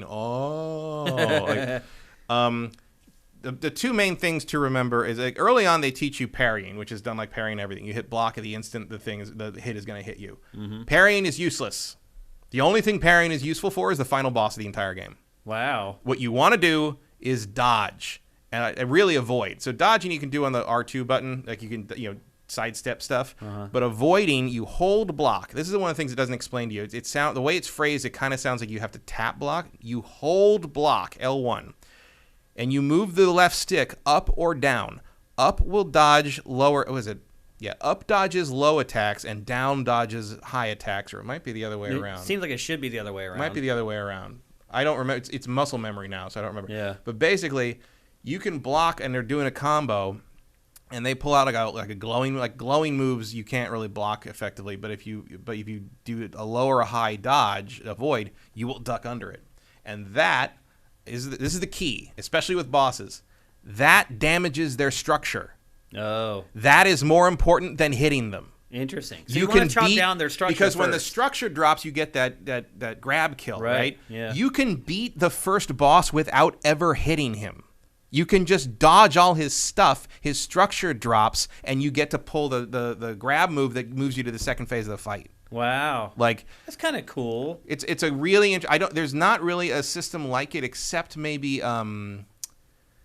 I can't remember. What was that melee combat like MMO game band with an Absolver? It's a little like Absolver. You remember that game? No, that was like a first-person cyberpunk adventure game. No, Absolver. It was a combat game. You might be thinking about Observer. Oh, you're right. Absolver was like it was weird. It was abstract. They were kind of almost like puppets. They were almost like wooden puppets. Oh yeah, I remember that game. Yeah, The combat system in that it's similar to this, except this is more simplified because it's just the avoiding is up and down, and Absolver also had left to right, which would wasn't that game set during a plague as well? I think so. Yeah, which would make this too complicated. I think. Yeah. And so the other thing is like you find collectibles and stuff in the game, and some of them those all go to your board, and the board stays. So if you find keys in the first level, you will always have those keys when you do that first level again. When you play through and you go back and you can unlock new routes to get through things which are much faster usually, but sometimes harder. You have to fight more dangerous guys. You can pick up weapons. You can upgrade your ability to use weapons. There's just a lot here. And certain combos, like you can tell you can prioritize stuff, and sometimes you might need to grind. That's why the Dark Souls people I think like it, is like, even if you're just going through picking up like 500 to 1,000 XP in even the first level is pretty simple. So you're going to be able to make some progress towards permanent unlocks on your favorite like low level combos even early on, and then you'll have that to work with forever and be able to do better and better and better. And I'm pretty sure now that I've done the first level 3 times, I'm pretty sure I could do the first level without dying. Okay. And I'm pretty sure I could do the second level without dying after another couple tries. But that's really what this game is about, is just perfecting the runs. Perfecting the run and mastering the combat system. And once you do figure out how the combat stuff works, you are awesome. Like, you get to do some really cool stuff. And it's like that. Is that Dark Souls progression thing where, like, the first time I went in this, not this room, but the room after it, which is the nightclub thing. First time I went in that thing, I floundered my way through that fight to the point that I barely got through it with anything left. The third time I did it, no one touched me. Like, it was night and day, and it's purely because I learned how everything worked properly. And if that is a rewarding thing to you, go buy this game right now, because that's what this game is. If you don't like that, if I'm describing that and you're like, that sounds like my version of hell, don't touch Sifu. Yeah. Do you think it would be generally safe to say that if you haven't enjoyed From Software's games in the past, you should stay away from this, or no? No, I mean, it's different. It's roguelike to the point that, like, that's probably more important. And also, how good are you at Twitch-based fighting games? Like, were you really good at Sekiro? You'll probably be good at this. If you couldn't handle Sekiro, I wouldn't mess with this. Okay. This is one of the most skill-driven games I've played in a very long time, even by Souls standards, because it's so fast. Because a lot of people are complaining about it. Because you can die in 3 hits if you get the wrong guy on you. Like, a lot of people feel like they were kind of, not like that guy with the glowing bracelet things there. Like, he could kill you in 3 hits if you dodge wrong or block wrong. Why do you think that this wasn't made more clear before release? Because look, people have played it. There's been tons of previews. No one really mentioned that it was like really hard. I don't know. Like, I haven't been paying attention to preview stuff on this too much.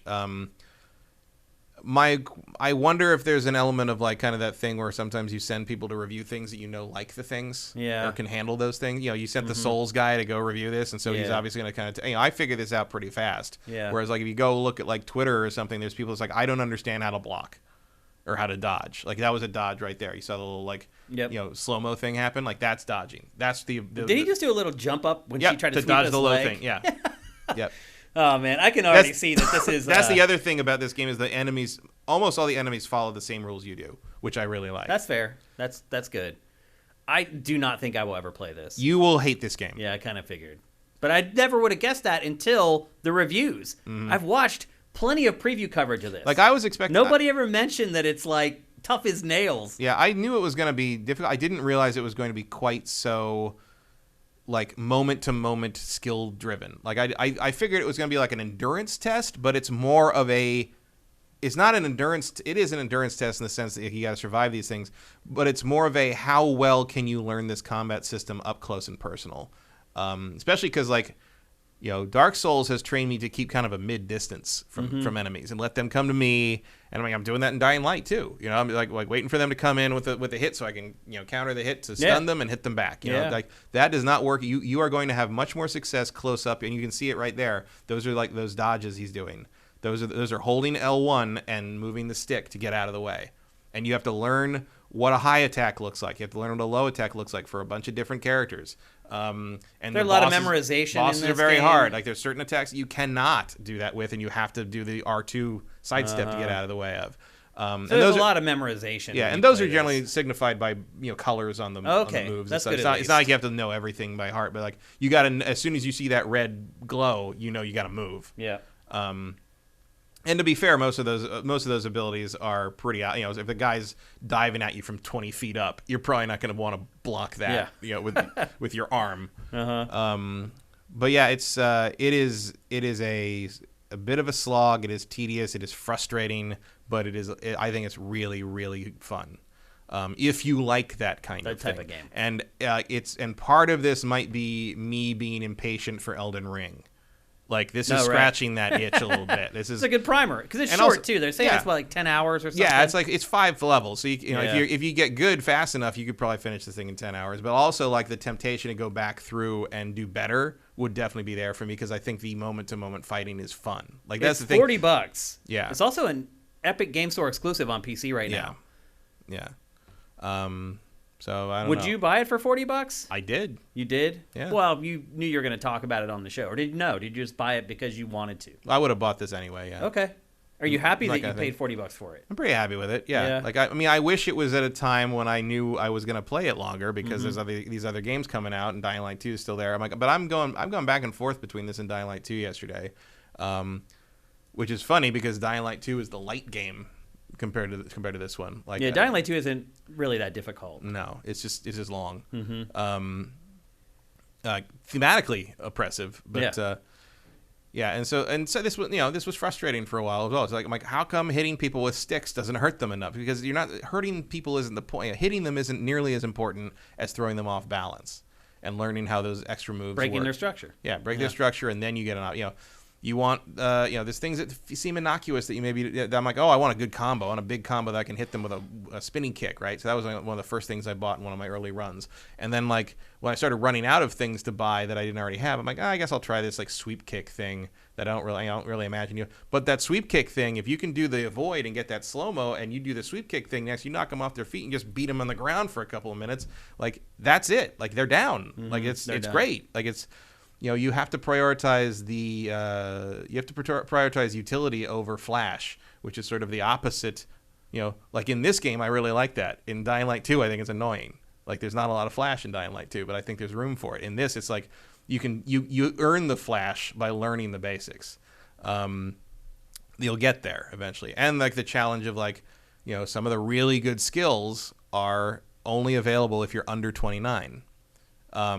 So that leaves this challenge. So that's kind of like a demarcation you want to try to stay under. Well, especially early on, because if you can unlock, you roll up a bunch of deaths on the first level. If you can unlock, because some of them are high XP, so you got to get 1,000 XP without dying at all, or at least not getting yourself past 29.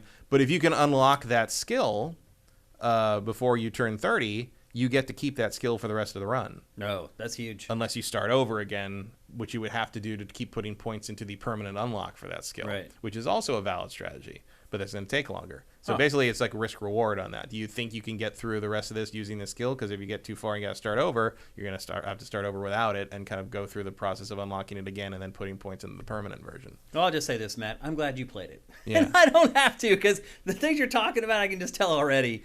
It would annoy the living hell out of you. It would, yeah. There is no stamina bar, though. Yeah, so that helps. You don't need one because they'll just kill you if you. There's one in Dying Light too, though. Outside of the brief narrative section where you're weak because you've been infected or whatever, and like you can't climb anything for more than 5 seconds. I haven't found the stamina to be much of an issue. I've just tried to climb things I shouldn't have tried to climb. Yeah, there's some of that early on. I've gone a little too far on the monkey bars a couple of times. Yeah, I'm just like, I'm not gonna make that last jump. Fuck, here's first time chat from a new viewer, ChiroDoc23. Thank you for checking out GameFace on Twitch. And he says, I am loving Dying Light and Sifu. So that's great. Contano, I'm getting too old for twitchy games. My reaction times are not what they used to be. I'll be honest with you. I really don't feel like I've lost that much. No, I don't think so. I mean, I think I'm not up to par with like a 20-something in like a fighting game. Yeah. But the other thing, like most of the games I play, like a shooter, I think I am not doing very well against a younger player who just has better reflexes. But in fighting games, I've noticed, when I play younger kids and stuff, I have been just doing that for so long that I know fundamentals on a level they just don't. Yeah. Like sometimes I win in a fighting game against a younger player, not because I'm necessarily a better player or I'm faster than them, but because I know that this frame does this, and if they do this, they have this many frames that I can get them on, and they can't do anything about it because I know 30-hit combo and like that. Yeah. Which is pretty basic when you think about it in terms of how fighting games work. You're leveraging your experience. Yeah, but like I know exactly what happens when a 2D fighting game character does that jump and lands on me. To the point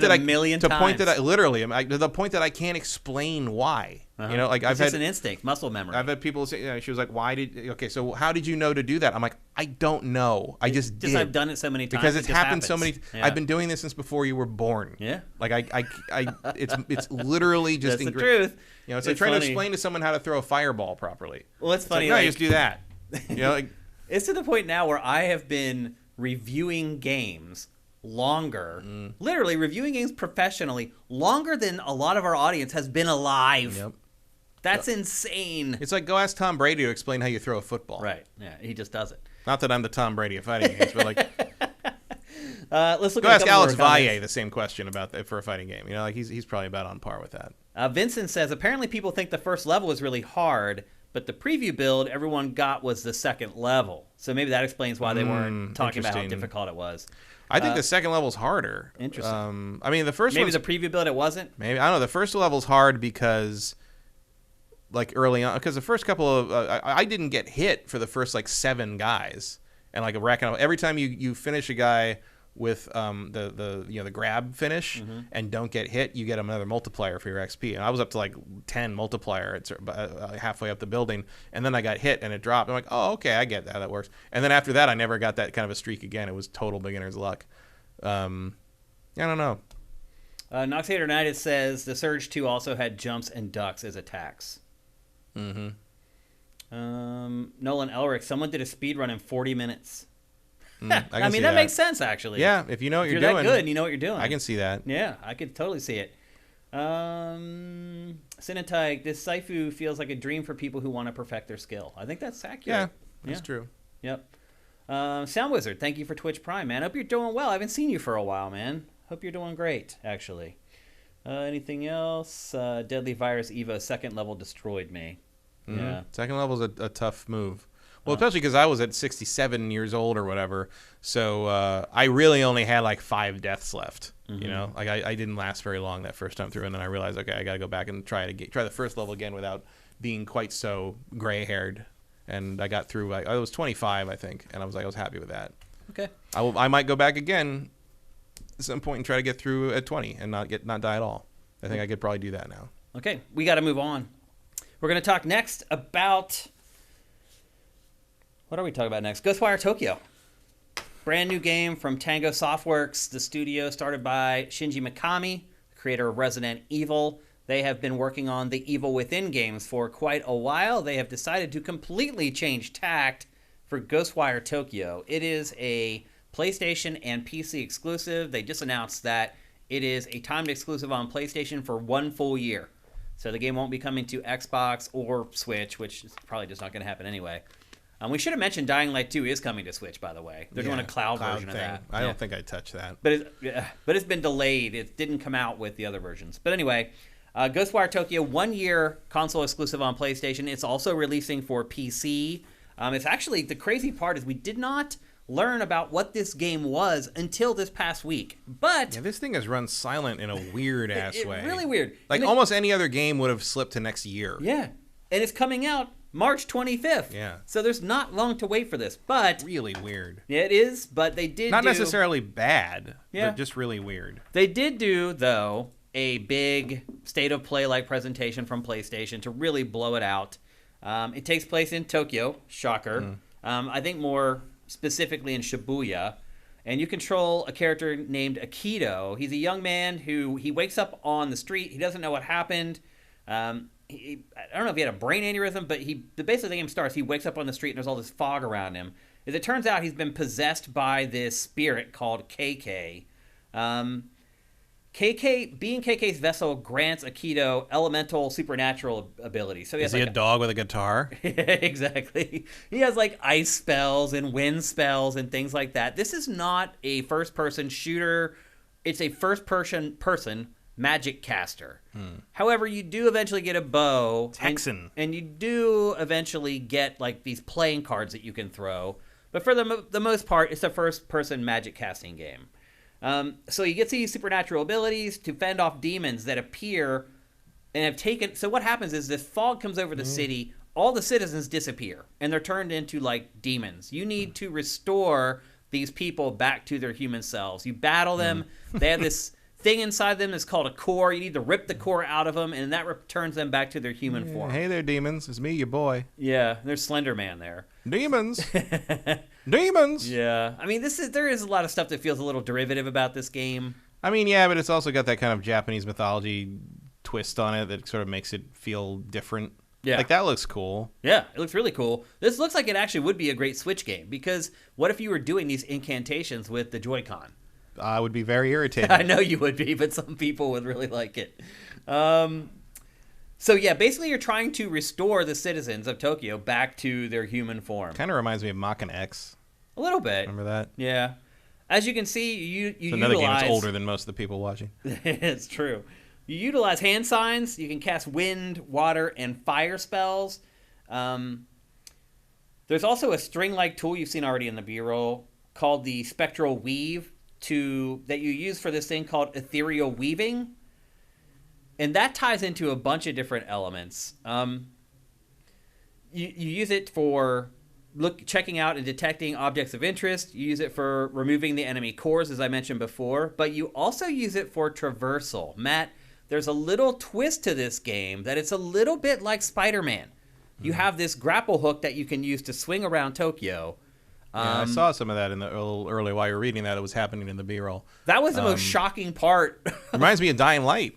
A little bit. There's some of that in Dying Light. Like you can, there's an element of that with the first person stuff. But you can see there's skill trees. I hope that skill tree is more interesting. It's not very Probably, big. Yeah, not very big. But it looks like there might be multiple pages of it. Yeah, I don't think this is an action RPG. I think this is an action adventure with just some very light RPG elements in it. At least that's how TangoWorks is describing it anyway. I mean, the line between those two things is increasingly blurry. So. Yep. You'll also be able to free untethered souls to gain experience for you to upgrade your abilities, which we just saw there with that tree. And then to actually clear the fog, you need to cleanse corrupted torii gates scattered around the city, and you'll see some of that in the B-roll eventually as well. How do you feel about this, Matt? The other thing I should mention is that they've discovered the PC version is just 20 gigabytes. So while this is a quote-unquote open-world game, and in fact it is the first non-linear game that TangoWorks has ever made, it does not, I would guess based upon that install size, that the world is not that big. I don't know where you're getting that. Install size doesn't mean anything. Well, texture size. So if you're repeating... Dying Light 2 is 32 gigs. If you're repeating the same... Well, there's something that... Well, actually, maybe on yours... I know on PlayStation, they found a way to make install sizes smaller. Yeah, but I'm saying... I'm playing on Xbox. It's like 32, 38 gigs. Yeah. And it's 500 hours or whatever. Like, yeah. It's not a small game. It's fine. Like I don't... There's no correlation between install size and game size, really, anymore. I don't understand how that... wouldn't be. You have to store those 4K textures somewhere. Yeah, but that doesn't mean the game's small. Like, it's a city. You can repeat textures all over the place on this thing. That was like what I was getting at, was that there could be a lot of repetitive textures. Yeah, either way, it's not really a good thing. It's what I was getting at. I think that's ridiculous. Why? You can't judge anything from install size. I don't accept that. It's ridiculous.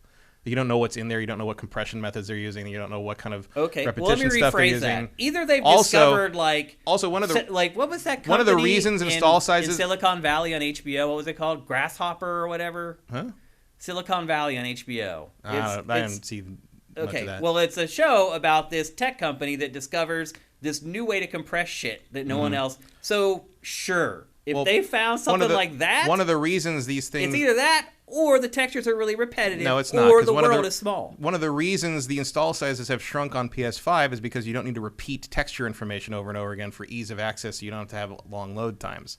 And presumably they'd do the same thing on PC. I don't know, because maybe they're assuming you have an SSD on the PC as well, which you should by now. Let's be honest. I mean, I don't. Neither do I. I have one for my OS. I have one for the Windows drive. But I don't have one for the game stuff I install. But no, I don't think you can gauge that at all by that. I don't know. I wouldn't just write it off. I mean, I don't expect this to be as big as Dying Light 2, but that's a nonsensical comparison. I think I would say I don't think it's nonsensical at all. I do. I don't get where you're coming from. You haven't explained it, Matt. I just did. Like you didn't. You don't know how. You're assuming that they've come up with some way to compress shit that no one else has come up with. No, I'm not. The chances of that happening are slim to none. No, I'm not. I'm saying that you don't know what's in this game. You don't know how many times they can repeat things if they need to, and like that's what I said. Much longer games are much smaller. Or a small world. How big is Breath of the Wild 2? How big is Breath of the Wild 1? Those have crazy repetitive textures. Yeah, but it's a city. Like the whole world is copy and paste. Does this look crazy repetitive to you? My point is that it could not. The world could be small, and they just have all the mission objectives in this. And if it's just in Shibuya, then it will be small. Yeah, but Shibuya is not that small. We'll see when this comes out. Who's right on this? And I have a feeling I will be right. I think you're going to decide you're right one way or the other, but I don't agree with you. Come on, the fucking install size of something is not relevant to the length of the game. That is absurd. It is relevant to the size of the world or repetitive nature of the world. I didn't say the length of the game. I never said that. Okay.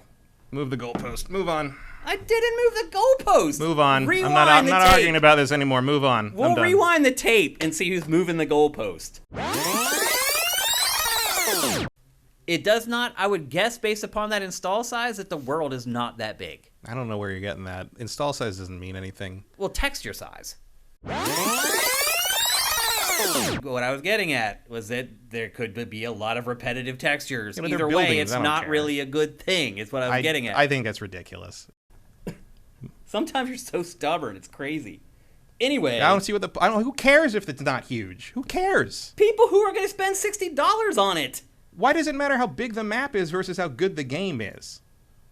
Because do you want to stay in the same 5-block radius for the whole game? Does this look like it's 5 blocks? What are you talking about? I don't get it. I don't get what you're complaining about. Because I'm using logic and reason, you're not. And you're just making shit up. You're using a lot of assumptions that have no basis in fact by just what looking at what we're looking at. 4K textures take up space, Where Matt. is the 5-block radius here? here? Sometimes it's impossible talking about shit with you.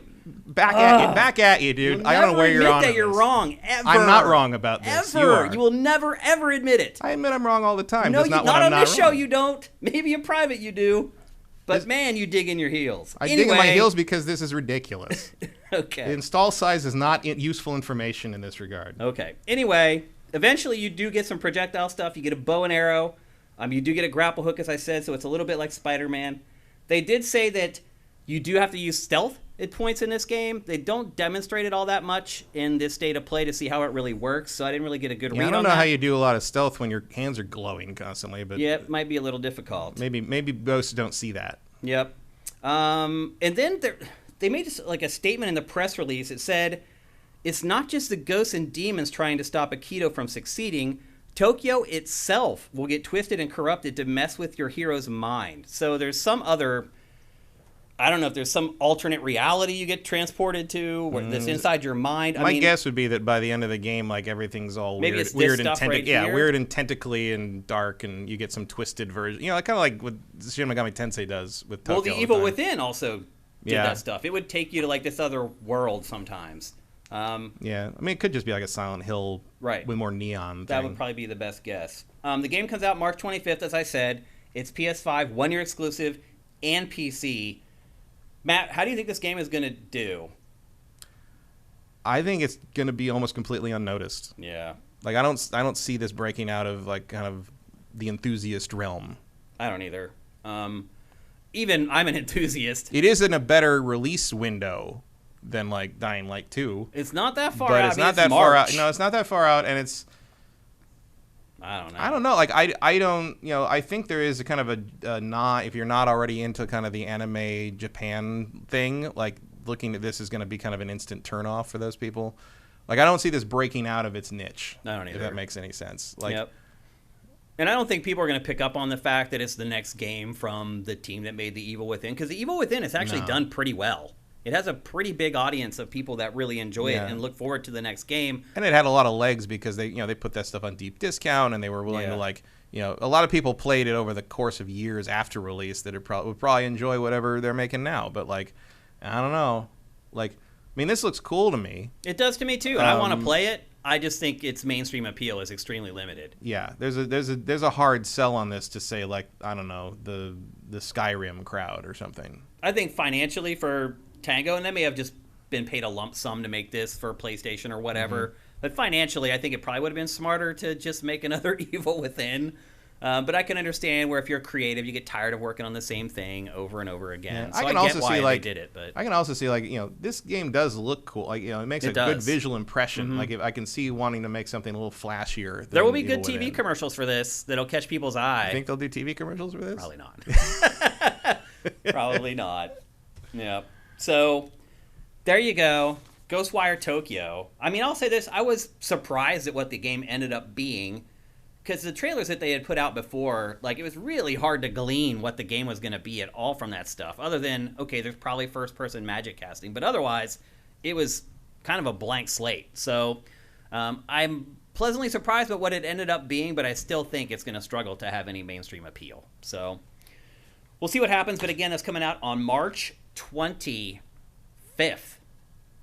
And where the PlayStation stuff just keeps rolling. PlayStation is starting to dominate 2022 already. Next, we're going to talk about Gran Turismo 7, which also had a gigantic presentation this week. It actually had a state of play. I think the Ghostwire Tokyo was like a showcase or whatever. Yeah, that was some kind of one-off. I didn't even know the Ghostwire thing happened until today. Yeah. Gran Turismo was pretty well publicized. Yep. Gran Turismo 7 had a legit state of play. It was like 30 minutes long, just loaded with information. Matt, what would it take for you to be reinvigorated in Gran Turismo? Oh, I can't even imagine what that would be. Like, I'm going to play it, but, like, to be excited about Gran Turismo again? I don't know. I have no idea. I'm not even particularly excited about Forza Motorsport 8 or whatever it's going to be, I struggle to get like, excited I feel about like I've driving seen sims. what I can see from, like, kind of straight-laced car sims, and I don't know what else I need to play in that realm, Well, one thing that Gran Turismo 7 is doing is starting... So it's not the leader anymore, Matt. No, Instead of other games imitating Gran Turismo is starting to imitate other games. And I feel like that partly comes from the fact that they never come out anymore. Yeah. Like the fact that Forza's been able to iterate as much as it has with its regular schedule has been an advantage. Every 2 years, coming out with a game, it helps. So, like, some of the stuff that they're doing is, like, there are, like, when you first start the game, there's this kind of cool, fun, like, race that you start where, like, the music is playing, and, like, there's, like, these modes in the game where you play along to the music, and, like, as a certain number of beats roll up, you get, like, score multipliers. Like, you can see them trying to have a more fun, exciting sort of presentation around the actual racing in Gran Turismo this time. Yeah, I just hope it's kind of... There's an element of, like, how do you do fellow kids with Gran Turismo tries to do that sometimes, and I wonder how successful that'll be. Yeah. One of Forza's strengths, especially early on when they were, the underdog against Gran Turismo, was that Forza really got across kind of the love of cars and the car enthusiast attitude and the tone, especially bringing in the Top Gear guys and kind of, like, focusing on the history of the cars and kind of all that stuff. And, like, Gran Turismo was just sort of the sterile sort of, like, Gran Turismo was the guy who collects cars, puts them in a giant glass garage and never drives them. And Forza was the guy who, like, collects cars, has all his friends take one and they all drive out to, like, the motorcycle club, like, bar, on the weekend. Like, it was two very different approaches to the same idea. Well, Yamauchi, the head of Polyphony, who's been making this game since the beginning, his mission statement, and I'll just read it to you. GT7's purpose... or GT7 was produced to celebrate the idea of car culture, can't read today, in the modern day and inspire people to want to be a part of it, whether you are interested in racing, scapes, and photography, livery design, tuning, or collecting cars. It's the same thing. Yeah. It's exactly the same thing it's always been. It's like you read that, I'm like, that's what it's always been. Mm-hmm. You haven't changed anything for that. Now, I was talking earlier about that music mode. It's called Music Rally. On the surface, see that they went to a cafe. See, like they're trying to do that tone. Well, see, that's the big new feature from this, the Gran Turismo Cafe. It's really just a launch point for doing all the other crap in the game. Yeah, it's just a prettier menu, which, to Pretty be fair, much. they needed. The menus on Gran Turismo used to be big open white space. Well, now they do have like that Super Mario like world map thing now, where they show like a piece of land with these little icons that you can go to. That's kind of the other main navigation point for the game. I mean, any kind of personality they can inject into this series is going to help. People. Yeah. Yeah, like I mean, honestly, it makes a huge difference if you just put people in stuff. And like you play Gran Turismo, you hardly ever see any people. No, there's like you get the impression the cars are driving themselves. Right. It's like It's some like kind a of ghost. weird, it's like some kind of weird post-apocalyptic realistic take on Pixar's Cars. Or there's a robot driving them. Yeah. Music Rally, which I was talking about earlier. On the surface, it's like an arcade-style race where you enjoy like up-tempo tunes while you're trying to reach checkpoints. But this is also a way to experience GT's driving gameplay and an opportunity to set your steering and pedal operation type and driving assist, stuff like that. The world map, as I just mentioned, it's the home base. And they call it a resort-themed world of Gran Turismo 7. Yeah. Okay.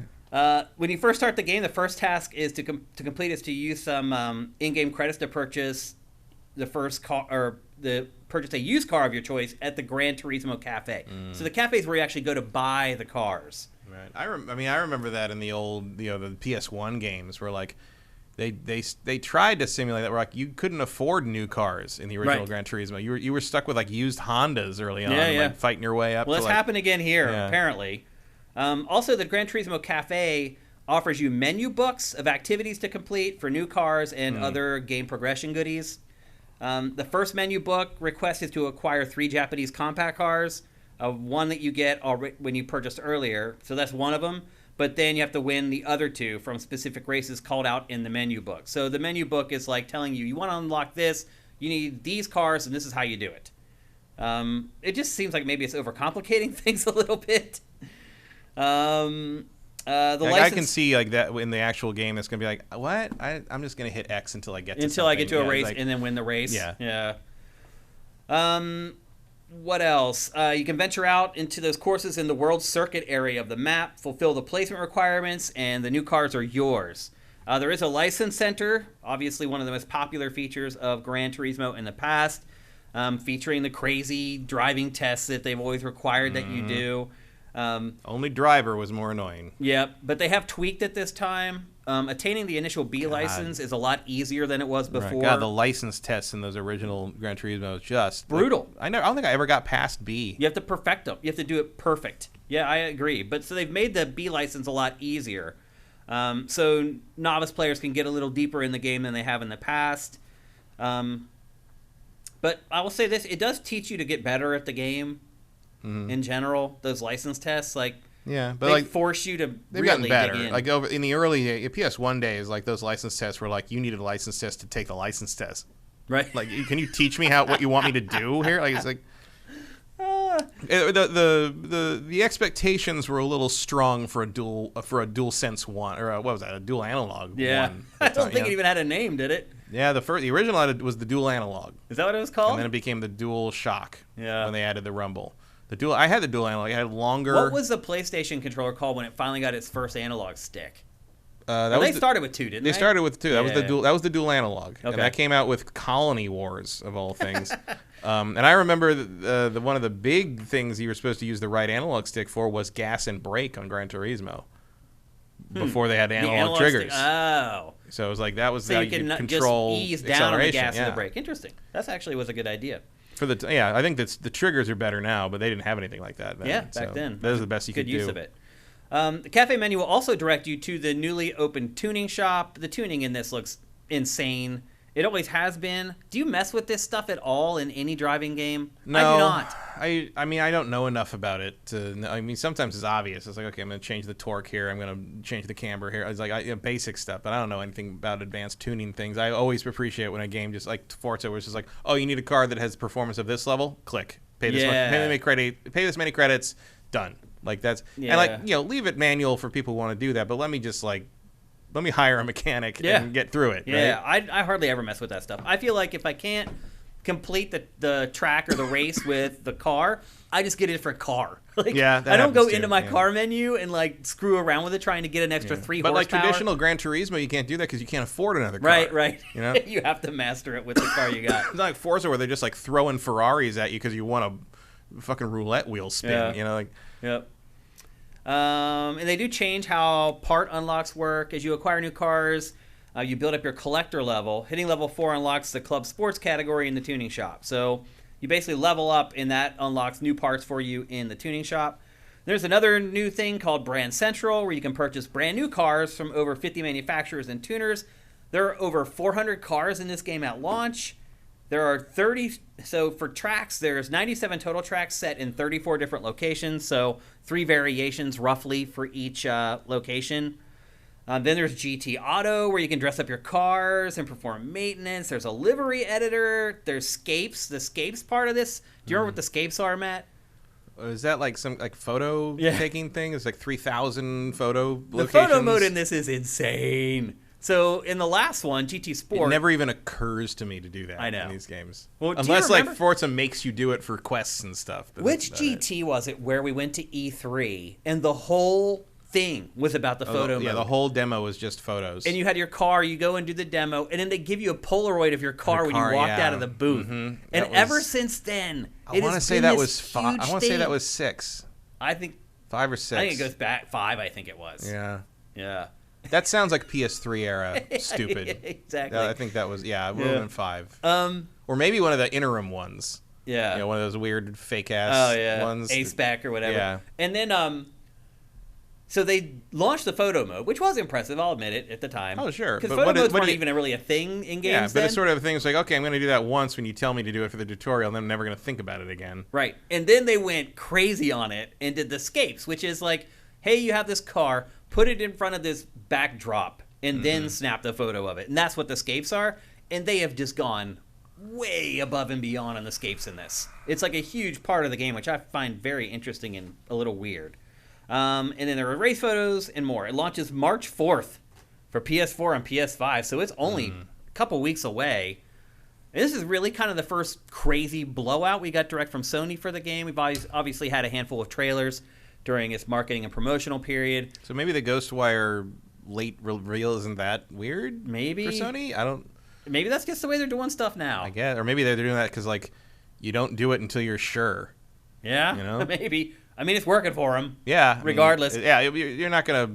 Gran Turismo's not going to bomb. or Yeah. anything, so I think it's going to do very well. I would think so. I mean, there's nothing else like it on PlayStation. I mean, it's also a PS4 and PS5 game. Yeah. And I'll So say you've got all the this. fans that like it already, but then like if you want a top level driving game on PS5, this is your option. This is it. Like, this is it. Yeah. And There's it no does Drive look Club, damn kids. good. It Yeah. doesn't look like there's any damage still, though. Yeah, it doesn't. I mean, who knows? I mean, I thought there was damage now. I in thought things. there was one, In the last one a or couple something. entries that did have some Yeah. damage, but this one doesn't appear to have any. You're not showing it off if there is. Yeah, if there is. But here you're seeing all the tuning and all the parts, and it's just insane. Look at this. That's for a VW Bug, dude. Do you need that? Look at that. I'm sure you do if you know what any of that means. I don't. guess. I mean, a Volkswagen Bug doesn't have like 120 horsepower or like 100 Yeah, horsepower. but I mean, the laws of physics still apply to it, so I guess you can tune it into hell. Or I mean, people do crazy things. They with- do. Even yeah. those like. I've even seen bugs with like wheelie bars and stuff. Yeah. Where people put turbos in them. It's bonkers. Are you any more excited for this now that we've learned pretty much everything about it? No. Me either. Like there's nothing that you can hang your hat on and be like, that's going to change my impression of this game. And look, maybe you don't want to change it because this series has been so popular for years and years.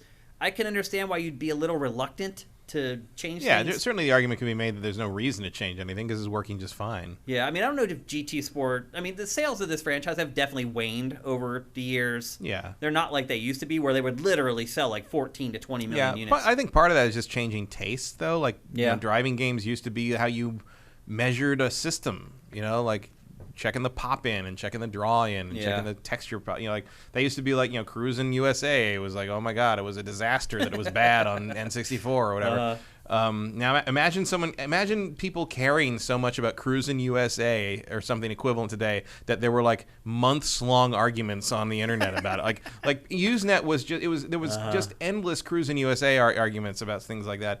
People would just go on and on and on about Gran Turismo this and whether this with the pop in here is better than this, and this game it doesn't match the arcade. Like driving games were a big hot topic, and no one really talks about them now. No, because none of them have broken the mold in forever. No, and there's a point where like this genre is really this genre really hit a diminishing returns level when graphics got good enough to sort of like semi-perfect photorealistic cars. You know, like yeah. Once you hit a point where once you can no longer see whether the helmet is shinier or not, what are you even comparing in Madden? You know, so it's like sort of like these. And, you know, at this point, the Forza Gran Turismo rivalry, quote unquote, is really more like what kind of flavor you prefer. Yeah. Like if you prefer a more straightforward kind of, you know, I would describe it as sterile, but if you don't want kind of the you know, not that Forza really outside of Horizon really has the bro culture to it in the mainline series, but it has more of a, you know, even with the Top Gear guys, it has a personality, had a snark to it. It had, you know. It has a little plot, like... And I can see, like, I don't agree with that. It's not how I feel about it, but like, I could see how someone who doesn't want to be told how to enjoy cars would like the more neutral presentation of Gran Turismo. Mm-hmm. That just doesn't do it for me, though. Me either. It just seems boring, and it's hard for me to get excited about it. Because the other thing, too, is that Gran Turismo used to have a huge advantage over everything else. It was the best-looking, most realistic playing driving game in the world. Yeah, and like nobody else was even trying to do that. Like Polyphony was on a completely different... not even level. They're on a completely different philosophy of how to make these games. And they're not the only game in town anymore. Yeah. There's competition now, and I've honestly enjoyed the competition more over the last 10 years. So for sure. I've definitely fallen off with this franchise over time, but this looks pretty damn good, Matt. Like, it does. Like if you're a Gran Turismo fan, I think you're going to be really happy with this game. I mean, there's a lot of like, Gran Turismo, but more so kind of thing. You know, like, and that's not a bad thing if that's what you want. I also think this game's going to stick around for a long time. Yeah, I hope so. I mean, Sony does have a history of sort of shortchanging their driving games if they don't come out of the gate exactly how they want them to. Yeah. Drive Club, anybody? Yeah. But MotorStorm, lots of them. MotorStorm, yeah. But like, you know, Gran Turismo tends to get basically the Team Eco treatment, right? Like Polyphony gets forever to make these things. As long as it wants. Yeah. So that's Gran Turismo 7. Again, it's coming to PS4 and PS5, and it's coming in just a couple weeks on March 4th. Mm-hmm. Coming up real fast. Do you think this will come to PC? Eventually, I do. Mm-hmm. Yeah. I think it may be a little longer than usual because I think they're going to support this with a lot of DLC, particularly like tracks, like 34 locations, 90 tracks. I think I could see them expanding to like other continents. Yeah, because it looks like they got like Japan and Europe and America. Mm-hmm. I would definitely like to see some Australia stuff. I like there's other places in the world that could take it as like kind of little mini expansion things. So I think this will be a safe purchase. I think the game's quality is going to be good. I think you're going to get a lot of value out of it if you like Gran Turismo, and I think they're going to offer you a lot of post-launch support. So if you're a Gran Turismo fan, you probably should put this one on your list and get ready to buck up and pay your money in a couple weeks because I think it's going to be a good Gran Turismo. So if you like Gran Turismo, I think you'll be happy with it. Or just keep playing Elden Ring. Yeah. I mean, because the one thing Gran Turismo doesn't have is a horse that can jump up a cliff. I'd love to see the Venn diagram of the Gran Turismo and Elden Ring fans. Where is the overlap there? Probably more than we think, but not enough to really matter. That's a good way to put it, I think. So there you go. That's Gran Turismo 7. Next up, we're going to talk about, and again, I really wish that I had taps here on the TriCaster to play it because yet another prominent gaming product has essentially died, and that is Stadia. Called it. Yeah. Actually, a little long. I think I said 2 years. Yeah. When it was coming out. It was a little more than 2 years. Has it made it more than 2 years? I thought so. I thought the Time like the initial so things. I thought the initial thing started in November 2020, or was it 2019? That sounds about right. Right? Yeah. Yeah. 2019. Yeah. Like. Am I wrong? I can always look at our B-roll. Yeah. And know how old the date on the B-roll. Yeah. Oh, unfortunately, here in the TriCaster, it doesn't provide the date. It has everything else, but not the date for the clip, unfortunately. Because it never really launched properly, did it? Doesn't seem like it. November 19th, 2019 in select countries. And then April 8th, 2020, they launched the no-cost base service. So basically, early 2020, essentially. So 2 years. 2 years. I called it. I said 2 years. I mean, you nailed it, honestly. That's how long Google lets something that isn't a runaway success live until they kill it. I will say this. Someone on the site tried to give us credit for calling it. And they were like, Shane and Matt called this. They said it wasn't going to last more than, not very long or whatever. And then, of course, the first reply was, everybody knew that. Yeah. Oh, not everybody. You read some of those articles at the time. Exactly. Apparently the revolution was upon us. Yeah. Well, then later on in the story, someone was like, I thought it was going to be good. Yeah. I appreciate the admissions of some people. Yeah. Also, it's not over. Oh, yeah, they're still going to use it for still the service is continuing, but they are. I think the internal talk was that it was 25% of it is focused on video games now, and it's going to move to another kind of idea. Yeah, so they've been... Because the tech is still useful for stuff. It's just not going to work for gaming. They've already worked out some deals. So they worked out a deal with Capcom, and they are going to work with them to stream games in web browsers for Capcom games. They had worked with AT&T to get a version of Batman Arkham Knight streaming for their mobile subscribers or whatever. They had been working on a deal with Bungie. Obviously now that's not going to work because Bungie was purchased by PlayStation, so that deal's off the table. But basically they're turning Google Stadia into a brand new product that they've already renamed Google Stream, that they're trying to sell. Which would have been a better name to begin with. It probably would have been, absolutely. That they're trying to sell to third-party hardware manufacturers. I mean, they're even talking to Tesla to get games that can stream through 5G into Tesla cars. So they are going behind the scenes and not worried so much about creating stuff that consumers care about. Now, to be fair, Stadia did respond to all these stories, and it didn't deny any of it. But it did say that in 2022, they are going to add, or it is going to add, another 100 games to the Stadia library. And again, how many of those are also on the Amico? Right. As you had said earlier, though, it doesn't really matter. No. It's like adding another. Can you imagine spending money on a game on this thing? No. And that actually, right now, people, if you take anything away from this topic on today's GameFace, it's that you should not buy any games on Stadia. No. Do not do it. This thing can go away, and that Assassin's Creed copy's gone. It could go away tomorrow. Yeah. Literally, tomorrow. We don't know what day they're going to pull the plug on this. All the weird fear and doom that people whip up about digital purchases actually is true about this. Here it is. The people scared that if they don't buy physical, their stuff's going to go away. Yeah. Here it comes. Yeah, this is actually where it will happen. Also, I love the pop-in jumping in the corner of that screen there. That was a great thing to demo for us there, guys. It's just crazy watching all this now because it wasn't that long ago. Oh, Phil, what will you ruin next? And look at how committed they are to it. It's just crazy. I love that the one of the ways they knew that this was a problem is they moved Phil Harrison under a different person. Right. He's no longer in charge of this thing. He now answers to someone else who's in charge of it. Who is probably the head of enterprise or whatever. Yeah, it's oh, yeah.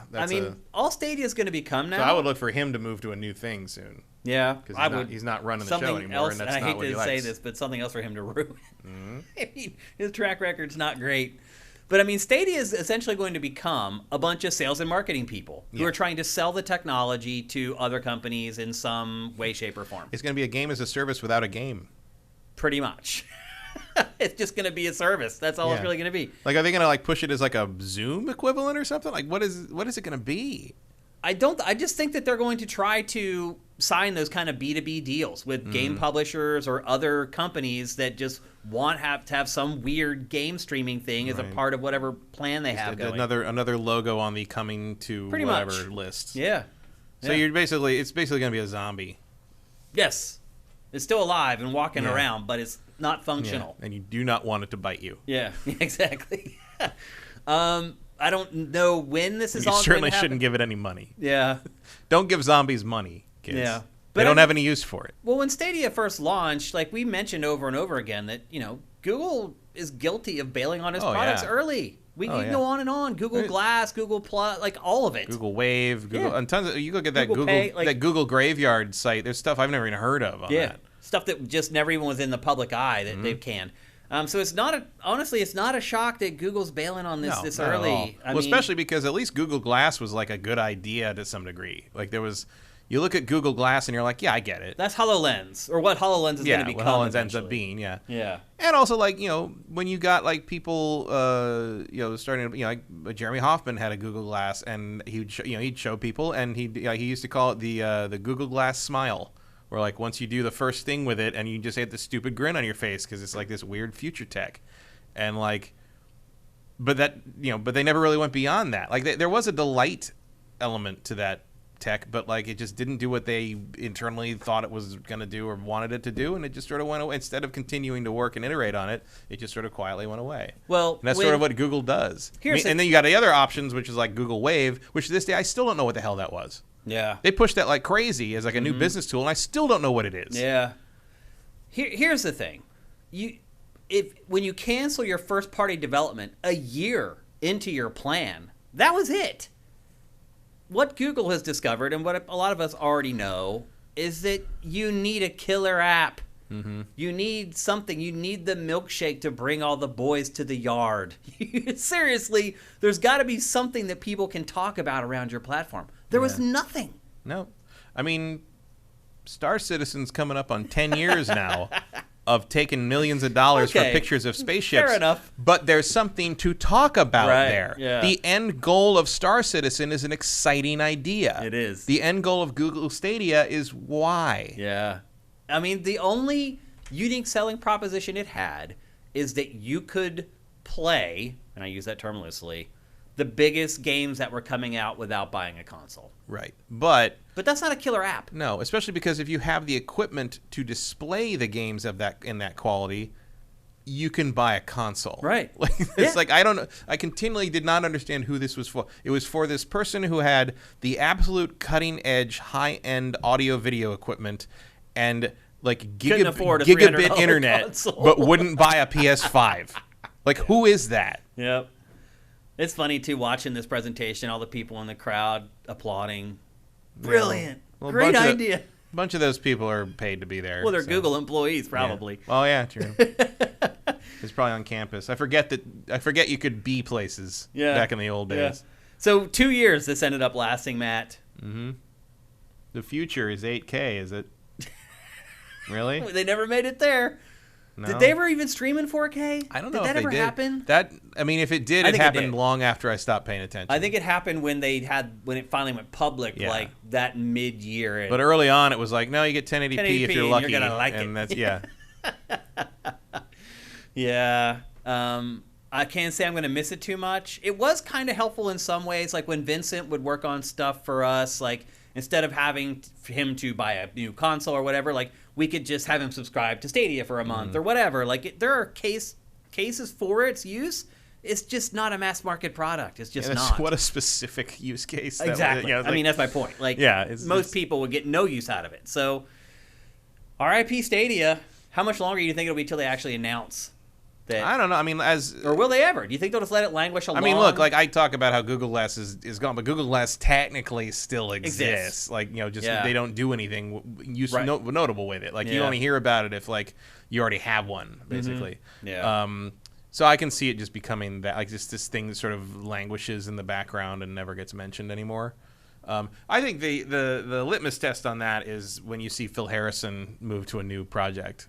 That's when Stadia is over. That'll be the canary in the coal mine. Pretty much. Like, well, because I mean, partly because like, he has to move on and fail to launch something else, but also like he doesn't have to sit around and sit on top of a failing product like that. He has enough. Google checks are pretty big. They are, but he also has enough cachet to move on to a new project. And you think he still does? I'm really wondering about him. I mean, I don't know Phil Harrison at all, but I do get the impression that he gets bored easily. Yeah. He jumps around a lot. He likes to launch stuff. He doesn't stick around too long afterwards, and I don't think that's necessarily related all the time to the his fact performance. That he's not always ejecting. Yeah. Because the thing is nosediving into the ground. Sometimes, I think some people just, especially in the executive space. He's no Tommy Tallarico. No. Some people, especially in the executive space, just like to develop things and build something and launch something, and then they move on to the next thing. There are starters and there are closers. Yeah, that's true. One thing that strikes me watching this there now. are non-starters. Yeah. One thing that strikes me watching this now is I would imagine there was at least 2 years of work that went into all the stuff leading up to this presentation. Oh, yeah. And then it only lasted 2 years. Yeah. Took them longer to make it than for it to... I mean, Yeah. that's the story of failure. That's crazy. How... You know what? My main takeaway from Stadia is just how mad about how much of Jade Raymond's time they wasted. We're going to talk about that here in just a second, actually. But yeah. Well, it was only a year. Yeah, I guess so. They hired her, and 12 months later, they canned her entire division. But I do think if Stadia had stayed the course and actually created some exclusive first-party content and let Jade Raymond actually make a game and wait and see what the response to that is before you pull the plug on your first-party development, it might have had a chance. Oh, sure. But, I mean, part of the constant stories we get from people who were working on this thing and from people working at Amazon's game studio thing is that neither of those companies knew how game development works. Yeah. They were expecting it to be like app development, or they were expecting it to be they try to instantaneous apply or something. their business practices at work in other areas onto game development. And it doesn't make any sense. Graft and that never worked. And I've seen the opposite too. I've done a lot of consulting things and a lot of like little odd job things around. And I was involved in this thing once where it was an app company that didn't really know games. So games, yeah, but like mobile stuff. And they wanted to do video stuff, but they didn't understand that video stuff doesn't work the way software development works. And they wanted to develop a show and shoot the show and then take notes on the show and then reshoot the show with the notes incorporated. I'm like, that's going to cost the same amount again. You know that? And like, they're like, why would it cost the same amount? We've already made the show. God. And I'm like, because you have to put everyone in front. You have to do it again. You have to literally, this isn't code. You can't just like remove a person from the show and put them in and like the rest of it stays the same. Like, it was bizarre. Like there are people in the tech space that do not understand how the world works. Yeah. And that should tell you, I mean, look, man. People in positions of power. You've seen Elon Musk's Boring Company where it's like, that's like something a 10-year-old would come up with. Right. Like, that's not going to survive contact with reality. What are you talking? You just dig a hole through the whole thing and run cars through it like a Hot Wheels track? That's not, that doesn't, no, that's not how anything works. But there's a lot of that mentality up in that tech sector. Hubris. They think because they've been successful doing one thing that they know how to do everything. Dunning-Kruger syndrome. Like you think you know a little bit, but you don't know enough to know you don't know anything. Yeah. And you get run into that a lot. So like that is sort of, I think, I'm sure Stadia was something like that because the more and more you dig into it, it sounds like Phil Harrison's the only person in calling any shots that knew anything about how the game industry worked. Well, someone had made some interesting comments about Phil here in our chat, and he says the PS3 took off once Phil left. That's true. Yeah, that is true. After they stopped lying to the press about the MotorStorm footage. Lying to me. Yeah. I wasn't having it. I called his ass out right on and the Killzone footage. Camera. I mean, that all turned out to be fake. It did. All of it was wrong. And I called him out right to his face on camera at DICE. Or was it DICE or GDC? I don't even remember I think anymore. it was GDC. Yeah. Because that was where we did the interview where he started yelling at Adam. Yeah. Shane, show your milkshakes. I don't even know what that actually means. I just know that there's a song called... It's a dance. Oh, it is? Yeah. Oh, I didn't know that. It's a dance which involves shaking your boobs. Oh, I didn't know that. Pretty sure. Oh, I do know the song. I mean, milkshake. That's the. But really, she does the dance so well that all the boys come see her do it in the that makes yard. Perfect sense. We will be explicating more pop songs.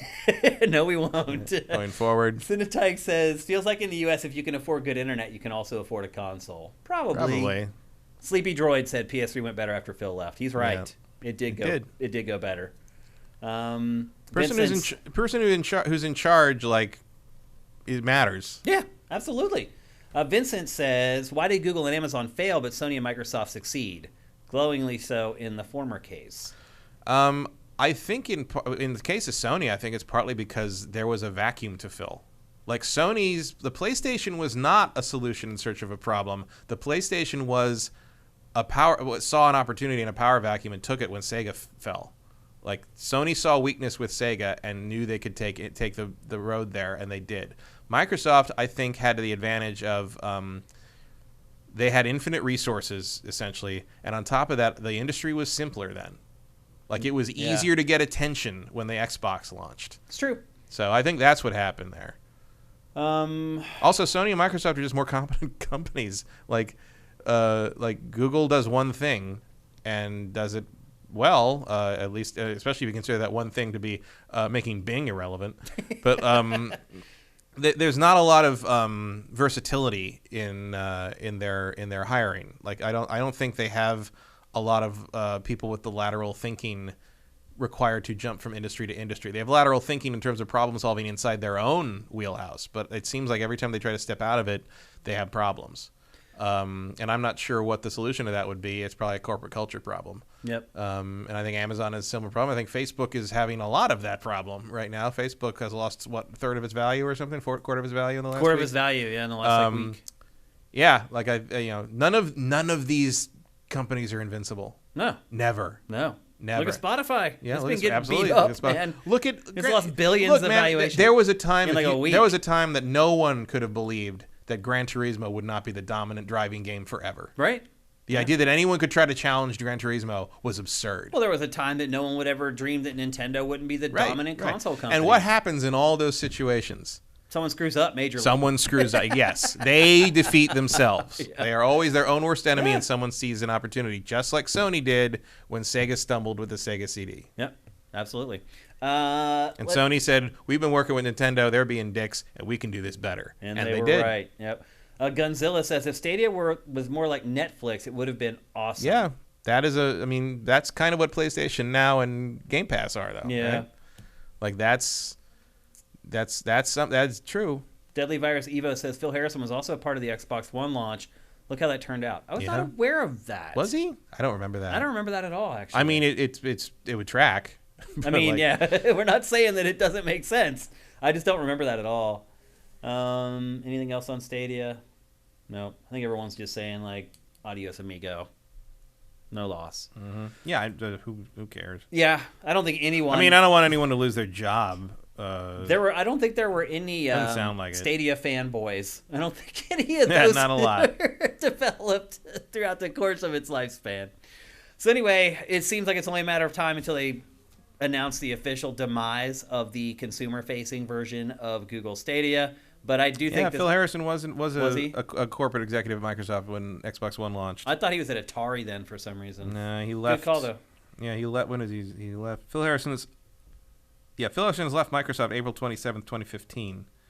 So I don't think he was around. He was around for that. How does he keep failing up? Some people just do. They just go from project to project that doesn't work out. I don't know if going from PlayStation to Xbox to Google is up. Well, depends on if you're talking about paychecks or prestige. I'm sure he's getting paid just fine. He got paid very fine at Google, I'm sure.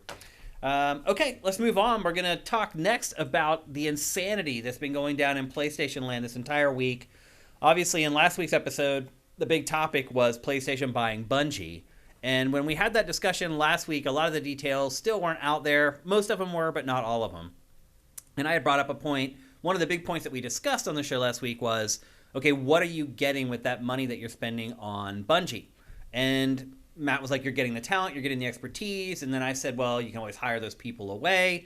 And we never really came to a conclusion. Well, then, like a couple days after we recorded the show, Sony made it very obvious what its plans were, because it announced that of the purchase price of Bungie, nearly 1/3 of it, $1.2 billion of that sale price, is being dedicated to retaining Bungie employees. So Sony was way out ahead of it.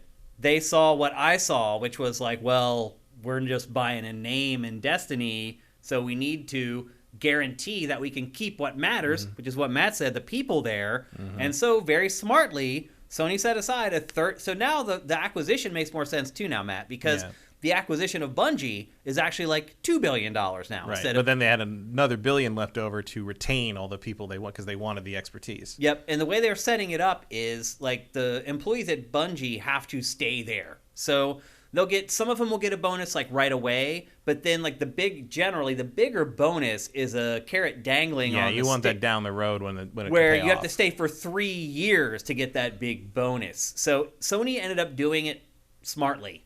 I mean, and also now the purchase price doesn't seem quite as egregious. Like I said before, I think that will pay out, maybe not monetarily, but I think it will pay dividends kind of company wide going forward. I think they will get their money's worth. I don't know if they'll make their money back in time. Probably. Over time it'll be there. But like this was and that's good. This was a long term, like far sighted investment. Like this is like the people who greenlit this deal at Sony are thinking 10, 15 years down the road, and that's good. Like you need that. That dovetails nicely into another thing that Sony announced this week, which is that it plans to have 10 live service games available before March 2026. Which is also what I said they were probably. That is insane. That's a lot. Like that. Like those better all be very different things. Do you want 10? No. I don't.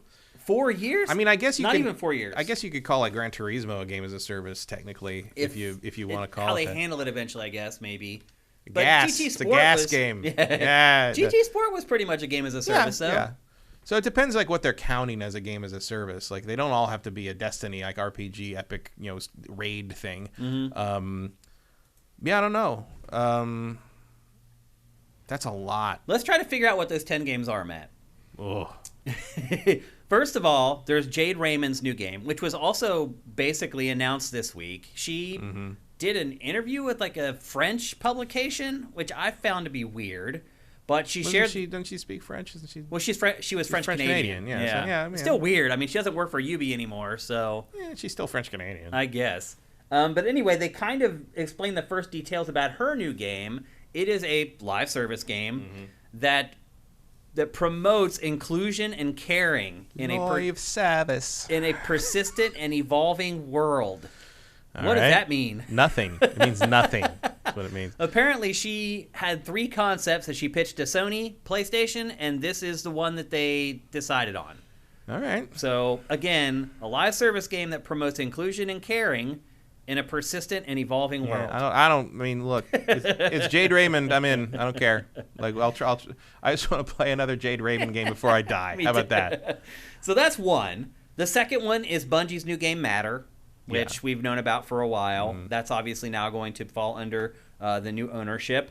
The Last of Us Factions. Yeah. Which is a multiplayer spin on... Which maybe explains a little bit about why it got delayed so long. Yeah. If they decided to instead make it sort of part of this initiative. And I wouldn't be surprised if this is one of the first ones. I would think this will be the first one. Yeah. That comes in. Unless they're counting Gran Turismo. Yeah. And you're seeing footage of the old Last of Us multiplayer stuff now. But I'd imagine it's not going to be all that different. No, I don't think you're breaking the mold on this one too much. Probably going to be very similar. Another one, my guess would be Twisted Metal. Ooh, I'm guessing they bet. turn that into a game as a service. Yeah, I mean, I don't know any other way to do that, really. It's to make people care, because I wouldn't pay for a Twisted Metal game. That's for sure. Neither would I. I mean, some of these are not necessarily going to be free. Some of these are maybe like Destiny, like buy it and play it, and then pay more money for cosmetic stuff. How many do you need? Apparently 10. I don't know. That's crazy, though. And I mean, I'll say this so far. I mean, I'm sure they don't expect all 10 of them to last. Yeah. Like, you're throwing stuff at the wall at this point. Some of it won't stick, I guess. Like Twisted Metal. Yeah. Firewalk Studios, founded in 2018. It's made up of, like, former, like, games as a service developers. I know they're working on something. Studio was formed in 2018. It's 4 years later. Like, they should have something ready soon. Yeah. PlayStation London already announced that it has a game as a service in development. A studio called Deviation Games has said it's working on a game as a service for PlayStation. I would be a little surprised if they didn't do like a Killzone game, like not by Guerrilla, but like that seems like an IP you'd probably give to have your sort of standard man shoot. If Ubisoft can do it every 5 months with Tom Clancy stuff, I imagine they want some kind of like military thing in there. Do you think Sony will rope Insomniac into doing some game as a service? I don't think I think Insomniac's pretty much the boutique single player game. I would hope so. You could always add on a third wing there, I guess. I would also wonder if they'd be thinking about reviving SOCOM in some way, because that was a big deal on PS2. Maybe. I don't know. And then what do you think? Well, especially with the potential loss of COD. Going forward, like that, SOCOM caught fire for a little bit there. It did. What do you think about a Ghost of Tsushima themed game as a service. Do you feel like if you create these live service games around this IP that it cheapens the IP at all? No, I don't think so. No? Not much, unless it's really disastrous. But as long as you're still... I don't care about it cheapening. I just don't want it to replace it. You know what I mean? I don't think it would ever replace it. Yeah. But you don't think if someone plays a mediocre game as a service that for The Last of Us or for Ghost of Tsushima that it doesn't affect at all when that next game in that series comes out? I don't think so. It didn't affect Uncharted. Yeah. It didn't affect that's true. a lot of Assassin's Creeds. Yeah, although Uncharted's kind of gone now. Yeah, but more because they closed the book on it, I think. Yeah. I mean, and also, like, you think it's going to be gone if that movie's a hit? It's going to be big. That's going to be a big deal. Do you think the movie's going to be a hit? No. I don't either. You already bought your tickets, though. Yeah, I did. I mean, it's a group activity. I'm not. It wasn't my choice. It was like, hey, you want to go? Yeah.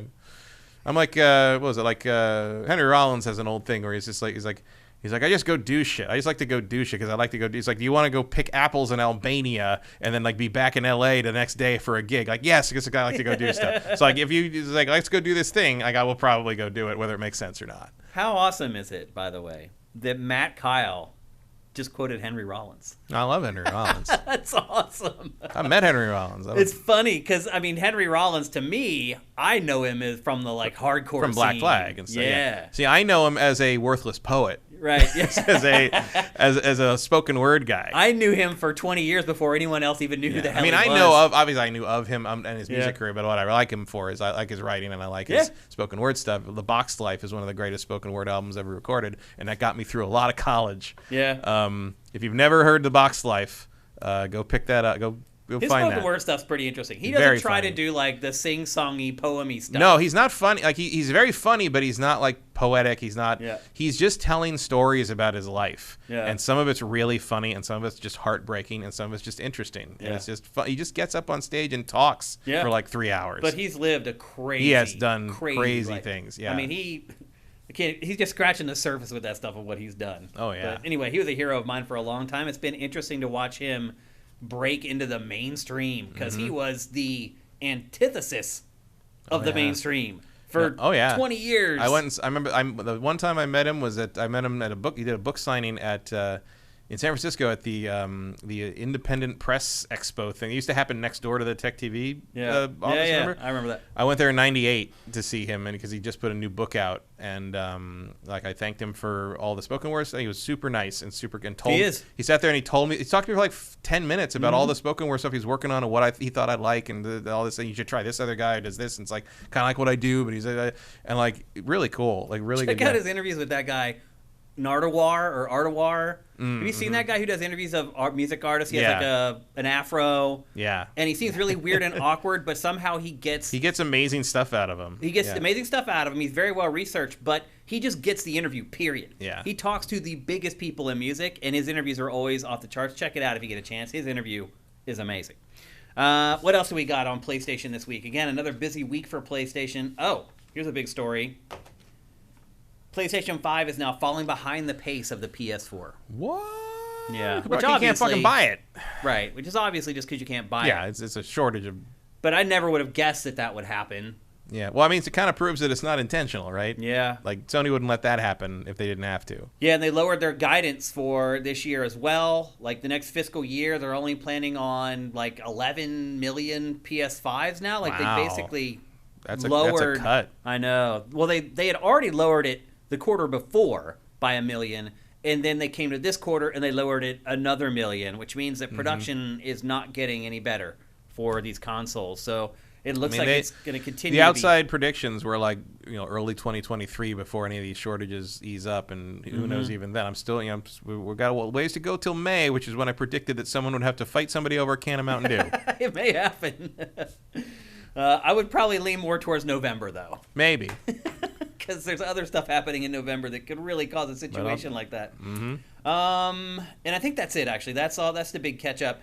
Do you think this is the right strategy for PlayStation, Matt, though, to go so... And I understand why, because everyone looks at it like, well, you just make this game, and then you just have this small team that keeps adding to it. It just generates money and money and money. But there's a law of diminishing returns there, right? At a certain point, like... But I think you're just looking for the one thing that... Yeah, I think they're throwing stuff at the wall, and whatever was successful will theoretically make up for the stuff that isn't successful in the long run. And the other thing is, like, Sony has the boutique single-player blockbuster 15 million copies sold experience nailed down. Like, they have that on lockdown. This is the only realm they don't have that in Game Pass kind of stuff. Are really the only places. They're working on that too. This is the only place they have, the area they have that really needs serious improvement. And so it makes sense to me. They're just going to go hard. They're going to throw everything they can at this. They're going to find out what people want, what works by throwing 10 different games as a service at them, and they're going to hope they get a Destiny out of it. Basically. It is pretty crazy to think because they have the studios lined up to do this, to make it happen. And to accomplish what you mentioned, keep making blockbuster single-player stuff. And the crazy thing is, like, they kind of did this on the down low. Like, Microsoft's running around saying, we bought these guys, we're going to do this. Microsoft's doing this, that. And meanwhile, Sony's just moving their pieces. And it's interesting. Like, and look, Sony very opposite strategy. And Sony has the bandwidth apparently to build a competitor to Game Pass. It also has the bandwidth somehow to launch PlayStation VR 2. And make sure it has developers lined up for all that. And it has the war chest to do all this. Like, I mean, they're betting big on this, but I don't see any other option. You know, like, otherwise you stagnate. And as soon as you stagnate, you leave an opening. Sony, I think, corporate Sony is starting to realize that its bread is buttered by PlayStation. Well, and also, and maybe the better way to invest its money is to invest in PlayStation. I think they realize that, and I think they also, someone in there has realized, like, oh, Microsoft's down but not out. Like, there was a period where I think, you know, as they said, arrogant Sony's back. They thought, you know, Microsoft could not possibly be a threat again. And they are again. Absolutely. Like, 4 years from now, this is going to be a real fight. It's going to be interesting. Like, you're going to have to make you're going to make some choices about what you want to play on which platform. And Sony, and I think that's part of Sony. Say, and buy them all. Right. Oh yeah. I mean, and buy less crappy games, so you're just playing the best exclusives. I mean, that's what we're gonna say, obviously. But but also I think it ties in with their strategy to put stuff on PC now, because they know one of their weaknesses for for a while it was a strength. You had to buy a PlayStation to play their games. Now it's kind of a drawback. It is. Like, it's better for them now. It's been proven, I think, with their releases with Horizon and God of War. It's doing better for them to have them available eventually on PC, because then Microsoft doesn't get to hold that side of things over them. Yeah. It's true. Like, it's when the PC being an open platform actually dings Microsoft. This, by the way, this is the revolution. Like, this is the shift. Like, what you're watching here with Microsoft and Sony kind of positioning themselves opposite each other on what this is going to be. This is the shift in what will determine what the next generation is going to look like. Not Google Stadia. Not Amazon Lumberyard or whatever. Like this is the move. These are the moves that you're looking at to see what the future is.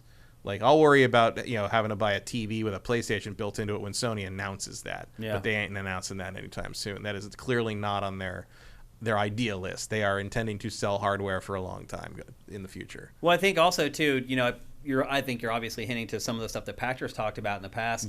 But you're seeing the services that he was counting on to do that fail. Stadia, Amazon, Luna. If there's no services, then that's never going to happen. They were always non-starters. They were always going to be non-starters. And it'll be actually. And Luna, like, we're shooting Factor on Thursday. Maybe one of you guys could drop a question about that in one of the places where you can do that, which is like everywhere. Can you bring a little Candy Crow for him to eat? Don't make me ask it. You guys can go ask it. What is going on with Luna? I see Luna pop up once in a while, like on marketing things, or like a couple times I've written some marketing things that I had to add in. Luna is one of the platforms thing that something's coming to, and I'm like, really? It's still a thing. Still a thing? Yeah. Did they launch it? Is it happen? Is there a? Did I miss available. That? It's available, but did they launch it, or is it just sort of one day it happened? It's like a soft launch. Yeah. Was it like? Are they gonna do like a Hey Luna? I don't think so. And again, I don't know, Matt, that Luna, particularly with Amazon, I don't think Amazon's all that concerned about Luna succeeding. Doesn't seem like I think it's just like, hey, look what AWS can do. Yeah. It's just like a selling point for Amazon Web Services, which I give money to every month here at Sifted. That's the other interesting thing about kind of the tech giant, like kind of, you know, dog and pony show and horse race with, like, even with Facebook.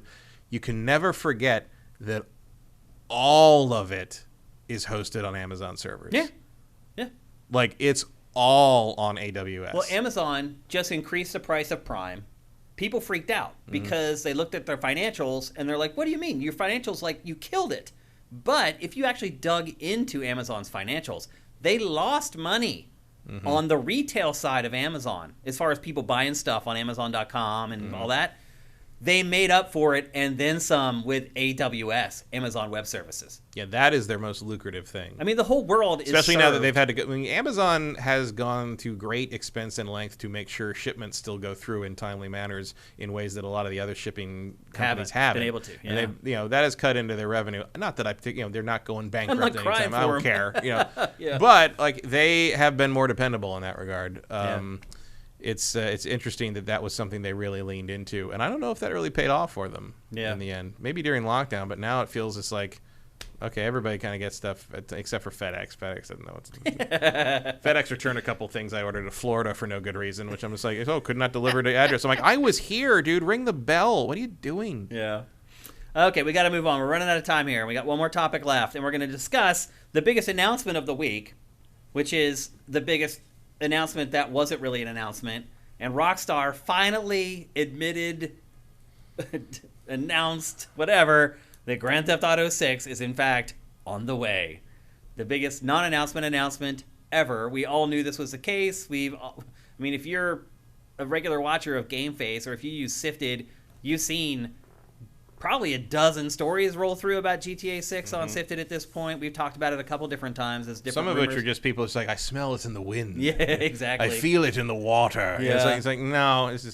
You'll find out when Rockstar admits it. What I want to discuss today, because it was something that I discussed on my own in Good Morning Gaming and kind of just theorized about, was that what does this mean? Why did Rockstar finally now decide to officially announce it? My contention was that it's not that far away at this point, and that's why Rockstar finally put it out into the public domain. But I'm interested to hear your take on what you think it might be. I think it is. They did it because they were getting close to having it actually leak.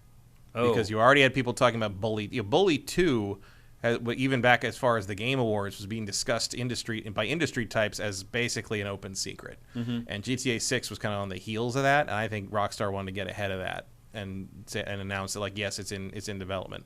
I think GTA 6 is still 4 or 5 years out. You think so? Yeah. I think we're getting Bully 2 first. I would agree with that. I'm trying to remember how Rockstar usually rolls with that stuff. When it officially announces it, how much longer. I think also you may be seeing maybe some jumping the gun, maybe an attempt to sort of like boost, because the GTA Trilogy remaster failed so hard and was such bad press. Like they've never had that before. Dude, did you see the sales for it? Oh, the sales were great, yeah. But They sold 10 million of it. Yep. Before the end of last year. I mean, that IP is bulletproof in a way that almost nothing else is. 10 million. But they've never had in like a month. They've never had a PR disaster like that before. Yeah. And they still haven't fixed it. I know. So give them something else to talk about. Some of this. I mean, it was so bad that in the financial announcements, they had to mention that Mr. Strelznik, who's the CEO of Take-Two, he had to mention that whatever you saw with that trilogy is no reflection of what's going to happen with Grand Theft Auto going forward. I mean, that shows you how bad it was. Oh, yeah, that's serious. Their CEO had to mention it. Yeah, when you have to reassure the shareholders that your last big release will not be what the rest of the releases are, you done fucked up. So I would say that your idea that they're using GTA 6 to offset the bad news of the GTA trilogy might make sense. I think they're doing a Starfield Elder Scrolls here. Because you remember back in the day when they did that after the Fallout 76 right press, basically when the press event, the press conference at E3 that year was for Fallout 76. That was the game coming out that year, and then suddenly Todd just drops, "Oh yeah, Starfield and Elder Scrolls 6 are coming," and like everyone's like, "Oh," okay. And everyone's like, "Oh," but I'm like, "No, they put that out because they knew what Fallout 76 was going to end up being, and they needed people to look forward to the future." And it's funny if you go back and like. I was going back through like this forum, one of these other forums I post on, and people talking about Elder Scrolls and things, and it was like 2019, I think, or 2018 posts, and I was like, when people were talking about these people I know, I've known online for years and years, and they're like, oh, people are like, yeah, Elder Scrolls 6 are going to get that out for like PS5 launch, no problem. Like I'm like, no, like that's like 2026 or something. Like that's like way 2025. I think I said 2024 at the absolute earliest. And they're like, that seems. I mean, why are they announcing it now? I was like, and I was right. Like people at that time, people was like, oh, like there's no way Starfield's later than 2020, and it's like here we are in 2022, end of 2022. We hope your fantasy team hopes came faster than I thought. True. I mean, we're still technically in 2020 mentally, right? Yeah. But like, no, that was absolutely what happened. Yeah. They announced these two things that were barely functioning. Todd even said on stage that day, the technology does not exist for us to start Elder Scrolls 6 He did, yet. yeah. And like, no one listened. No, but like they're just too excited. Not too excited to see one shot of a city. But like GTA 6, like I think you're kind of in a similar thing. Also, it's like Rockstar can do that because it's not like you're going to hurt it. That thing can come out whenever the hell it comes out, and it's going to sell more copies than there are humans somehow. Like Ashes in the Hourglass asks, what comes out first, GTA 6 or Elder Scrolls 6? That's a good one. Oh, I bet those come out the same year. I think it's GTA. I don't remember Rockstar having. If I had to really pick one, I would. If I had to pick one, cycles. I'd say GTA. Yeah, like GTA might be 2024. Elder Scrolls 6. I mean, Elder Scrolls 6 still feels like 2 years after Starfield is too soon. Yes, I agree with that. I think Grand Theft Auto Q3, Q4, 2024. That would be my kind of that'd be kind of my early guess. Yeah, maybe, or at the very least announce. But they don't really announce and slip usually. No, not tremendously. I do not recall them having exceedingly long promotional cycles for their games. It feels like once they announce it officially, well, the other thing it's a year or two after they come out. The other thing is there is still that GTA 5 next gen thing coming. Right. Like they still haven't put March GTA 15th. 5 out. March 15th. Oh, that's the upgrade? PS5, Xbox Series X, GTA 5. So you got to give that a couple years to sell again for no reason. Matt, they sold another 5 million copies of Grand Theft Auto 5 in the fourth quarter. Who doesn't have this? It is now to 160 million. Are you people wallpapering bathrooms with this thing? Like, what is going on?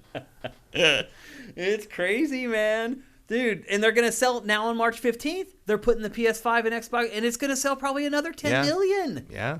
It's nuts, dude.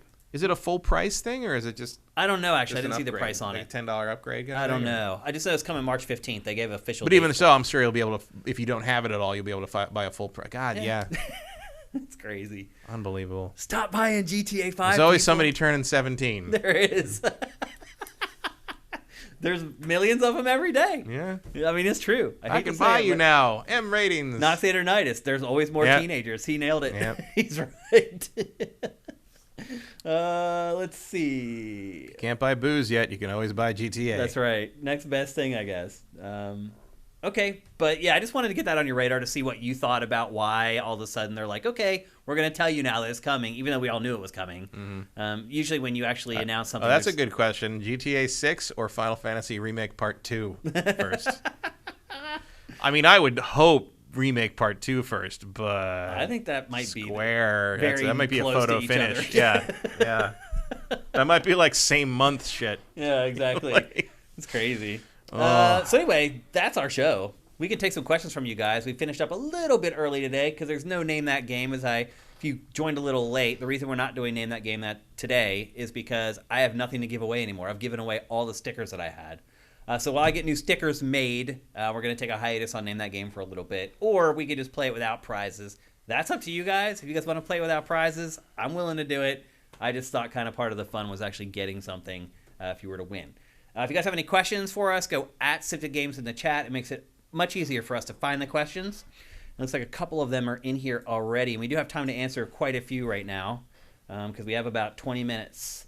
JM Rain, gifting Tier 1 subs. Thank you, man. That is so awesome. Ashes in the Hourglass says, we don't need no stinking prizes. Okay. Yakov226. Hi, guys. Some time ago, you were surprised Microsoft didn't fire Phil Spencer. What do you think about him now? I think I've actually talked about this already. Mm-hmm. That he's doing better. Yeah. Much better. Turn it around. He turned it around, absolutely. He made some really poor decisions for many years in a row, and he had basically driven the business into the ground. And then Game Pass came along. Mm-hmm. And that's a bold, I have to say, that's a bold move that a good executive will make. Yep. And so, yeah, my opinion on him has changed drastically. It doesn't hurt that he has all... I do wonder, too, like, what took so long? Was he trying to convince the folks above him to invest the money, and it just finally they decided, okay, I don't know. I think it's probably a combination of that and just having to come up with a pivot from what they were. And I think you're seeing the same thing with Sony. Like Sony's making the same kind of bold moves here, which makes it exciting. You know, the bold moves are what change things. You know? Because not just bold moves, and so it's like, you know, like because Google Stadia was like, we're going to make a thing no one asked for, and it's a bold move in the sense you're throwing a lot of money at a thing nobody wants. But it's a different thing to make a bold move where it's like, I think this could be what everybody wants and don't realize it. Yep. And Game Pass turned out to be that. And I think Sony's betting a similar thing on, to some degree, PSVR too, but probably more so on those 10 gas games. Yeah. So yeah, he's turned it around. He's doing a great job now. And I wouldn't say that I was wrong back then, because I thought he should have been fired back then. I thought that he was running the Xbox business into the dirt. So yeah, but he's lucky they gave him a long leash. He is. Oh, it's also lucky that they were able to see what he was doing, because like his plan to kind of turn things around feels like it must have been like a 10-year plan. And he's lucky that they believed in it enough to let him execute. But I think we're lucky that they let him do it too, because it looks like it's going to work out very well for us. It already has as players. I mean, I never dreamed I'd have something. You came to me when I was 5 years old and said, someday you'll be able to pay like $10 a month and play all the games you want. Yeah. But also the acquisitions. I just spent that on Punch Out. Like, what are you talking about? But also the acquisitions and the games that are coming down the pipeline in the next few years. Like, that's all going to be on Game Pass. But like, yeah, it's a crazy value that I guess they've found a way to make work monetarily. So I guess or have they? I don't know. I don't really care. I mean, I don't care if Microsoft makes money. I mean, look, if they make money, great. It'll continue. If it doesn't, and the other shoe drops eventually, that'll be a good show. Right? So, like, it'll make for a great topic on GameFace, that's for sure. Otherwise, either way, no skin off ours, right? Nope. Next up from Vincent, any crazy predictions for tomorrow's Nintendo Direct? Well, since it's all based on at least according to the press release I got from Nintendo today, it's all based on games that are coming in the first half of the year. So there's gonna be Kirby. I mean, they're gonna Kirby. Last of Kirby. Blow out that Kirby game. Do we get a Breath of the Wild release date?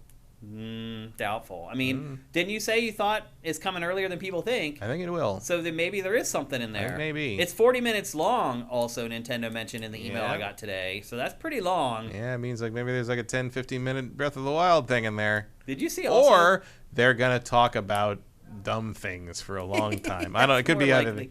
Yeah. You're going to get a 40-minute demo of that's the sequel to the Kingdom Battle thing. Or yeah. Did you see that they're going to do a tournament for Splatoon 3 or something? Yeah, like, I don't know. They're going to do a sequel to 1-2 Switch? Oh, finally, Snipper Clips 2. I mean, my guess is that will be in there, Vincent. I think probably they'll show off that game for the first time. You know what? It's about time. Because it probably is coming in the first half of the year. You know what? It's about time to show off, if they were going to do it. I can't imagine they wouldn't. Is Ring Fit 2. Yeah. Time for a follow-up to Ring Fit. It still sells, like, if you saw, like, the end-of-year sales charts, it still sells really well. But, like, I think more content, a lot of people are ready for more content on that. Yeah. Workout games, you need that steady. And 5 new Labo releases. El Guapo 3385. Matt and Shane watched and finished Reacher Season 1 on Prime and love it. Anyone else check it out yet? I have not watched Reacher. Nope. I forgot it happened until yesterday, in fact. Yeah, I haven't watched it at all. I barely had time to keep up with Boba Fett. So yeah, I haven't watched that yet because I always wait for Disney Plus to get all their episodes out, and then I just get it for a month. Last one tonight. I know. I've been waiting. It sounds like the last couple episodes have been really good. Oh, last couple have been peak Star Wars. Yeah, been really good. I heard it. I liked the first few episodes, but they were not. They didn't set the world on fire. Second one was good. Well, it sounds like he's not in some episodes at all. No, he's barely in the last two. Because I think there's something going on where, like, because I'd heard rumors around the time Mando Season 2 ended that their plan was to do a bunch of the shows simultaneously and kind of alternate episodes from each one each week to tell, like, the big interleave story. And clearly that was too ambitious and they didn't do that. But I do think you have a thing here where, like, Boba Fett becomes Mandalorian Season 3 at one point. And I think you just had a thing where they thought they were going to tell the stories parallel to the point that you had to get Mando to a certain point to finish the Boba Fett story. Gotcha. And here's the thing. I don't care. Yeah. Like, I'm thrilled to see all the Mandalorian stuff come back early, and I didn't expect it. I don't need Boba Fett to be in the show all the time. Boba Fett is a blank slate who was never actually cool. Yeah, I would disagree with that one. He looks cool, but as a character, he is told not to fuck his job up. He then sits around and follows a guy. He calls his boss. His boss comes and does his job for him. He whines about how his boss is doing his job for him. That's right. He shoots at Luke and misses, a shot that could have saved the Empire. Yeah. And then he hangs out with a slug for a year, admiring a guy on a wall. And then when Luke comes back and does all this stuff, he jumps across a gap with a rocket pack to try to shoot a guy with a melee weapon, and then gets hit in the back by a blind man and screams like a teenager as he falls in a giant sand vagina. So, I'm sorry, Boba Fett's not cool. That's great. You're right, though. I thought he was cool, though, when I was a kid because he didn't say much. Oh, he's like a stoic. But the thing is, I even noticed this when I was at Disneyland at Star Tours, because we got the thing from Geonosis where he tries to hunt you down, and then at the end you hit the sonic mine back at him and knock him away. I'm like, Boba Fett can't do anything right. Yeah. Even in the show, he fails a bunch of stuff. He's kind of a buffoon. Yeah. Boba Buffoon. But I do like that, in the show they're making him sort of he's a good man. Yeah. Like he also loves animals, which is not a thing I saw coming with Boba Fett. But I'm here for it. I'm into it. Just the amount of times Fennec Shand is just like, what is wrong with you? Is kind of funny. But I will say, I cared about everything way more when it jumped to the Mandalorian stuff, just because I'm more invested in those characters. Because the brilliance of the Mandalorian is they said, here's the character you think Boba Fett is. Just he's another guy. Yeah. Like, Mando is because as he's badass. Really not that guy. No. Mando is as badass as we've always... Mando is as badass as your tattoo of Boba Fett thinks Boba Fett is. Right? That's great. Anyway, I've watched... lately, I watched the first half of the last season of Ozark, which was amazing. It does... The first couple episodes do start a little slow. By the time you get to the last episode of the first half season, you're like, how are you going to leave me hanging here, waiting for God knows how long for the final seven episodes? I watched The Wheel of Time, which is like this cross between like Game of Thrones and some other like high fantasy. Oh, believe it or not, that predates Game of Thrones. Well, I know. It's like, so I didn't realize that it was based on books. Like a 24 book series. Yeah. And I watched it, and I thought it was awesome. I'm like, wow, like, I can't wait for the next season. And I'm like, okay, I'm going to go online and, like, see if other people, people who read the books hate the show. Yeah. It's just... Well, the women are characters now, so that's a big problem. I read the first book, I read most of the first book of Wheel of Time back when I was, like younger, teenage, because there were only, like, 8 books out at that point. Yeah. I couldn't get through it. It's garbage. It was, and, like... There's an actual graph I've seen where the Robert Jordan is a terrible writer. Was a terrible writer. There's a graph of like all the repeated phrases in all the books, and it's like there's like one character constantly smooths her skirt when she's nervous. One tugs her braid. There's one of the books. The tug her braid line phrase is used 108 times in the book. Well, so, it's a signifier that she's nervous. Yeah, but you come up with something else, dude. Yeah. But yeah, I watched most of this first season of that. I thought it was way better than the book. I read the book 25 years ago or something, and I didn't finish it because I thought it was dumb. The show was better. Yeah, I enjoyed it. I think, also, like, just visually it was more interesting. The characters, like, there's a lot of differences in the book. I think they're all improvements. Yeah. So, sorry, purists. I also think the same thing about a lot of Tolkien stuff. So, I do not have a hugely high opinion of high fantasy literature. I generally don't either, honestly. So, I just end up watching the movies and the shows. Yeah, people are always a little surprised by how little science fiction and fantasy I read, as opposed to watch. Yeah, I'm that way too. I watch this stuff. Like if I'm gonna read books, most of the novels I've read are more like interpersonal thing. You know, I'm more of a Jane Austen. Not that I don't actually like Jane Austen very much, but that is more of the tone of the modern novels I read, or like magical realism, things like that. Yeah. But I'm not a big. I've never really read any fantasy books I like other than Game of Thrones. Like I like Game of Thrones because they're about characters and politics. Yeah. And I watched season 2 of The Witcher over the holidays. I still haven't seen trapped that. Trapped in my mom's house. I watched the whole I had nothing else to do.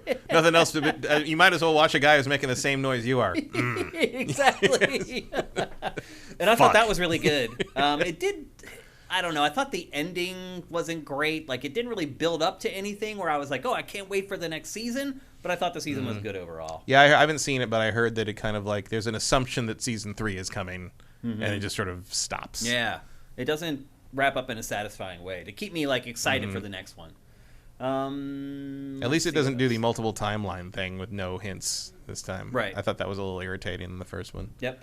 Minority Games, what game are you looking forward to the most? Suicide Squad Kill the Justice League or Gotham Knights? Oh God. Pass. I don't think I'm gonna like either of them. I'm not saying either they're gonna be bad, but I don't think I'm going to like either of them. I'm more excited for Suicide Squad Kill the Justice League because the pedigree of the developer I feel is superior. Yeah. But it's weird because otherwise, Suicide Squad has a better developer pedigree. Gotham Knights has more characters I care about, so I'm kind of stuck there. Okay. You know. Yep. I'd rather play a game about Batgirl and Nightwing made by Rocksteady. Like that would be the crossover of the two games into one. Yeah. Makes sense. Iviz, thank you for Twitch Prime, man. That's awesome. Deadly Virus Evo with all these new studio acquisitions. What does Microsoft and Sony announce this summer for like E3 era period? Not that Sony participates in that. I don't know that they announce that much. I think they show. Yeah. I think a lot of the stuff they've been talking about announcing, they're going to show us teaser trailers. Microsoft just has to start giving us release dates for all these things we know are in the pipeline. Avowed. Sony. Hellblade 2. Yeah, Hellblade 2, I guess, is way out. It seems that way. Some people seem to think it's coming at the end of the year. I don't know where they're getting that from, but I mean, I've heard that. I haven't heard it from reliable enough people to want to put it on my fantasy team. Yeah, I'll put it that way. Here's a good one from Danny Endurance. What do you think of the massive drop-off in Halo's multiplayer numbers? Are either of you still playing? I am not still playing. I am not. I mean, I never really played the multiplayer to begin with. I have stopped playing it because now things are just going off. Like there's there's too much other stuff to do. Yeah, I just don't have time to play any multiplayer. That's the thing I don't understand. I mean, I know I'm kind of whatever you'd call them in the old '90s surveys. You'd call me a mega gamer, in the sense that I play everything. Right. But like, I don't. Yeah, it's alien to me the idea of sticking with a multiplayer game that long because I want to play other things. Yeah. Multiplayer or otherwise. Like I used to have that problem. I was part of that like little online gaming group that I had for years, but like they wanted to get all the achievements in these multiplayer things, and we'd grind those for nights at a time. And I'm just like, I want to play something else. I don't want to play the same thing every time. Matt, what I've discovered is that I try to fill every nook and cranny and crevice of my life with gaming somehow. Like whatever shooter I'm playing at the time, I shoehorn it in like 5 minutes here, 20 minutes there. Like I'll render something like. At night, I'll be rendering Good Morning Gaming for the next morning's episode or whatever, because those go up like 11 o'clock p.m. my time.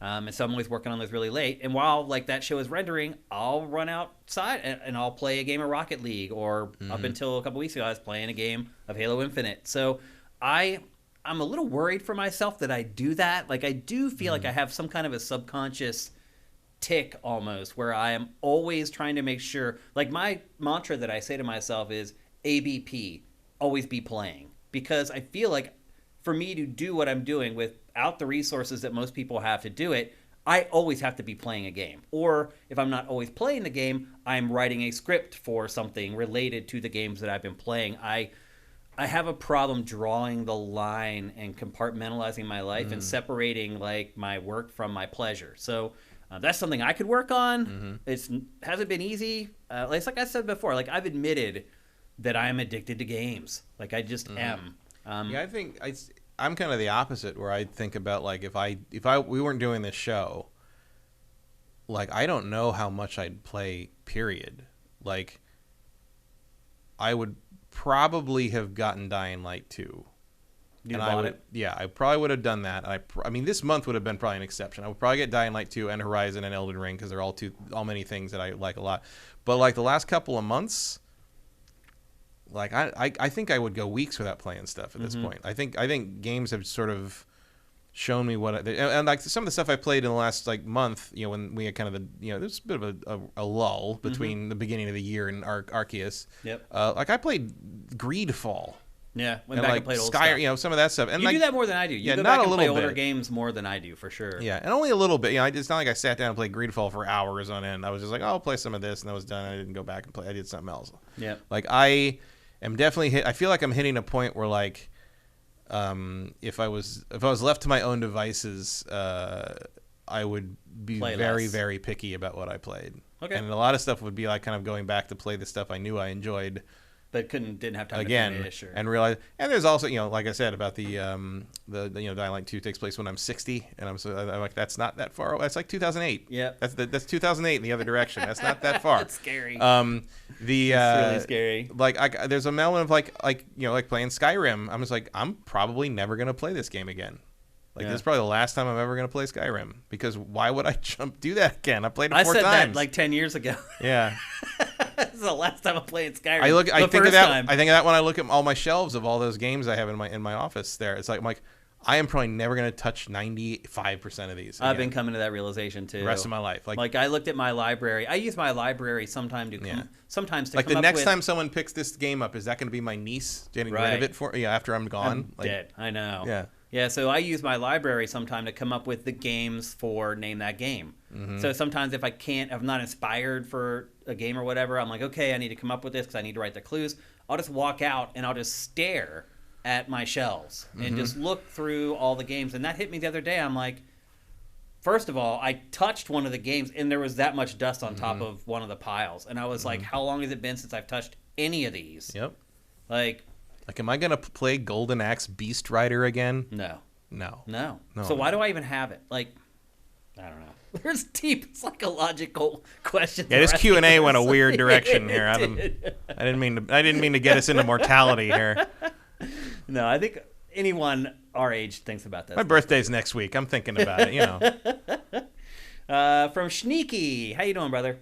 After watching Digital Foundry talk about Pokemon Arceus and comparing other Switch open world games that look amazing, not on the cloud, do you think the issue is Game Freak doesn't have the chops to make a great Pokemon game we all want? Yes. Yeah, I think it doesn't have the engine to do it. I know that's been an ongoing argument for like the last 3 Pokemon Company Game Freak games, but like I think that's settled. Yeah. I think between Sword and Shield and the Brilliant Diamond, Shining Pearl, and Arceus, like. Yeah, they're just not that good. They can design the hell out of a game. Oh, yeah. But when it comes to building it and building an engine for it. Yeah. Which makes them rather unique in Nintendo world, where most of Nintendo's work more closely with Nintendo. Yeah. Because you forget that they're not people forget, I think they're not a first party Nintendo team. People just assume, but yeah, it seems like because they only work with Nintendo, but they could definitely use a little more I don't know, more support or less hubris. I don't know. Yeah. They just feel so far behind the curve compared to everything else Nintendo puts out. Ed Rock, we did talk about Tommy Tallarico stepping down as a television CEO. Early. It wasn't a topic. I discussed it in the show Open. Yeah, it was more of a... OCD Master, what camera and what mics do you use for the show? That's a good question. I use, for our mics... Well, I guess I can't really show you because you need to hear me. I use the Audio-Technica AT 2020s. They're a good mid-range price condenser mic. I think if you listen to the show, the podcast version of the show, I think the mics sound pretty great. Now, when I record Good Morning Gaming, I do that at home. And I just got a brand new USB mic for Christmas from my aunt. And it is a Rode NT USB. I think these mics have better low end. I think GameFace sounds better overall. But to use these mics, you have to have a mixing board that has phantom power. These are not powered mics. So they're kind of a pain in the butt to use. Like whenever I go to record Pactor Factor, I have to take a mic and I have to take this mixing board with me. And in fact, I'll be packing all this stuff up here in about 10 minutes because I'll pack everything up now for the shoot on Thursday. So anyway, we use Audio-Technica AT 2020s, and then we have Panasonic 4K cameras. I'm not going to, it's sort of like HC, I don't even remember. But they're Panasonics, and they're 4K, and we have 3 of them, obviously, that we flip through. But yeah, that's most of the gear that we use. And then obviously we have a TriCaster that we use. All that stuff goes into the TriCaster, and it kind of is like a big video and audio mixer that mixes it all together before the show goes out to you guys. Okay, we'll take one more, and then we're out of time, if I can find one. From Geno Mike 1, MSQMT, Matt and Shane's quick movie take. That's a new show idea. Any interest in the Oscars? Oscar predictions or general quick comment on the topic? I'm just going to start by saying I don't give a crap about the Oscars, and I'll turn it over to Matt. I do care about the Oscars, but more of an inertia thing because I've watched them since I was like 3. I haven't really looked too much. I haven't seen hardly any of the nominees this year. I got to do a big Oscar catch-up month, I think. But I think my biggest shocker was I was surprised that Lady The Gaga. nominations came out today. Nominations right? were this morning. I'm surprised that Lady Gaga got snubbed for House of Gucci and Jared Leto. I haven't watched that yet. Neither have I, but it was in the conversation. I am stunned and pleased that Nightmare Alley got nominated for Best Picture. Guillermo del Toro getting some recognition there. I like that. Mm-hmm. I don't love all his movies, but I do think he's one of the hardest working directors in movies right now. Beyond that, yeah, I need to look through more. I wasn't able to memorize all the nominees, but a lot of it made sense. I'm not sure who the front runner will be for Best Picture. Coda is probably an outside favorite, but no, I'll have a clearer idea as we get closer, and I've seen more of them. But yeah, that was my big surprise. Was Nightmare Alley is in the Best Picture category. What did Billie Eilish get nominated for?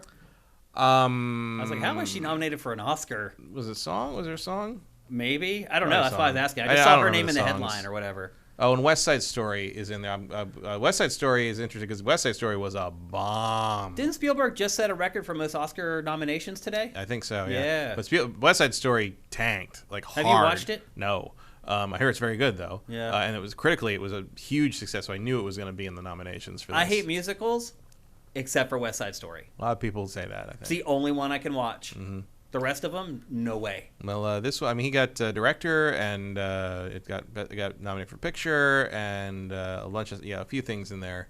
I don't know. I mean, he could win. I don't know. Remember, the thing to look at, of course, is best director nominees versus best picture. If it's not director nomination, it's probably not going to win best picture. Yeah. So that's your short list. Okay.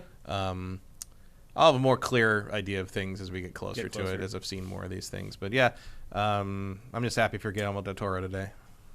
Okay. That's it for GameFace 288. Oh, No Time to Die theme. That was what Billie Eilish was there for. And then Jan Oh, Rain and Dune got snubbed. I wasn't happy about that. She has dyslexia. She forgot her lyrics in concert at Coachella. You'd be shocked at how many artists, when they perform live, have a teleprompter with their lyrics. Yeah. People used to make fun of Ozzy Osbourne for it, and he legitimately needed it because he's, Yeah. But most artists now use teleprompters when they perform. I don't really blame them. Some of these bands have 50, 60 songs. Yeah. I'm always amazed. Look, I don't play a musical instrument. I don't know how any of that works or how that brain works. But sometimes I was like, you just know all the songs on the guitar. You just stand up there and play them. It's crazy. Like I was in bands. The most songs any of my bands ever had was 12 originals. And it's intense, dude. But you practice so much that it just becomes muscle memory. And you got to realize a song lasts 3 minutes. Mm-hmm. In an hour, you can practice that song like 20 times. Mm-hmm. And so you're right. Like, it is crazy when you think about it. Like, some of these bands, like these jam bands, which I hate jam band music, but these bands and musicians are amazing. And they play these songs that are like 14 minutes long. And then they play for like 4 hours. And they play every note perfectly. It's like, it really is mind-blowing. Like, I gotta hand it to them. Like, I'm a musician, but I'm not a musician like that. Yeah, because I played a lot of songs in like Guitar Hero and Rock Band a lot of times, but I never got to a point where I could play it without looking at the fucking screen. I know. It's crazy, for sure. So anyway, that's it for GameFace 288. I do want to say, last week, we set like a record for like one of our best viewerships ever. Now, granted, the whole Sony buying Bungie thing, I think, was a huge bump, but I feel like we're starting to like get some momentum. Well, now you've done it. Now I've done. Now it's doomed. It's all over. Look, if you love the show, and it does seem like there are more people watching the show live and enjoying the show than ever, head to patreon.com/sifted and pledge, please. That's how we're supported 100%. We have no other means of income other than our Patreon. We can make minimal money off of YouTube. We have like a handful of stragglers left on our old subscription system on Sifted. I've even thought about maybe, I hate to say it, booting you guys off of that and kicking you off to Patreon. Because at this point, there's so few of you left on our old subscription system. But anyway, if you want to help us, head to patreon.com/sifted. You can give us $1 a month, $1,000 a month, whatever you want. Generally, you just have to pay $4 or more per month to get all our content early. I'm trying to figure out right now what to do with Good Morning Gaming's delay. Because it's a daily show that comes every morning. And stuff keeps happening in the morning. Yeah, and it's like it's like posting this 4 days late isn't such a big deal. No. But when it's like Good Morning Gaming and the date is February 1st and it's now February 7th, it's not a good look. Right. So if any of you guys want to, you're our patrons, you guys are paying for our content. So I would really appreciate if you guys in the comments of this episode could let me know what you're okay with as far as delaying Good Morning Gaming. Because I think the show, everyone seems to love it. All our patrons love it. And even like the episodes that we're posting on YouTube that are delayed are getting like a good amount of comments and stuff. I do feel like it could be something that could help us financially. So you guys pay the bills. So whatever you guys say about how long we should delay it is what we'll do. But I do want to kind of put it on the table because I do think like maybe a day or 2 day delay, you guys are still getting your money's worth, but then it could help build so that we have more money and we could do more stuff for you guys. So anyway, any opinions on that stuff, greatly appreciated. So head to patreon.com/sifted and hook us up if you can. If you have no money, and I've been there, I've been broke many times in my life, I get it. You can still help us for free if you have an Amazon Prime subscription. You just link your Amazon Prime account with your Twitch account, and then you just subscribe to our channel. You just go to twitch.tv/siftedgames, and there's a little button that you click. There's a drop down, and then you just click subscribe for free after you've linked your accounts. It's very easy, and it's $2.50 a month for free. It costs you nothing. It's a part of your Amazon Prime membership. If more people could do that, we'd be in such better shape. It's frustrating to see people who have done it for a long time and they don't do it. Maybe we need to message it more often. I don't know what we need to do, but it could be a huge help to us. And lately our numbers have been sagging there as well. So anything you can do to help us, we just really appreciate it. We need every dollar we can get to keep everything going here. This is also like one of our last couple episodes here in this studio. We're getting booted out of here soon because they're selling the building, and we're struggling to find a new studio that we can afford because we just don't have any money. So anything you can do to help, we'd really appreciate it.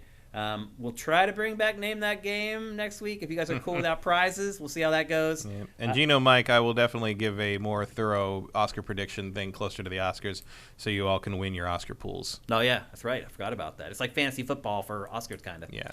And remember, it has nothing to do with how good the movie is. That's right. It's all politics. That's right.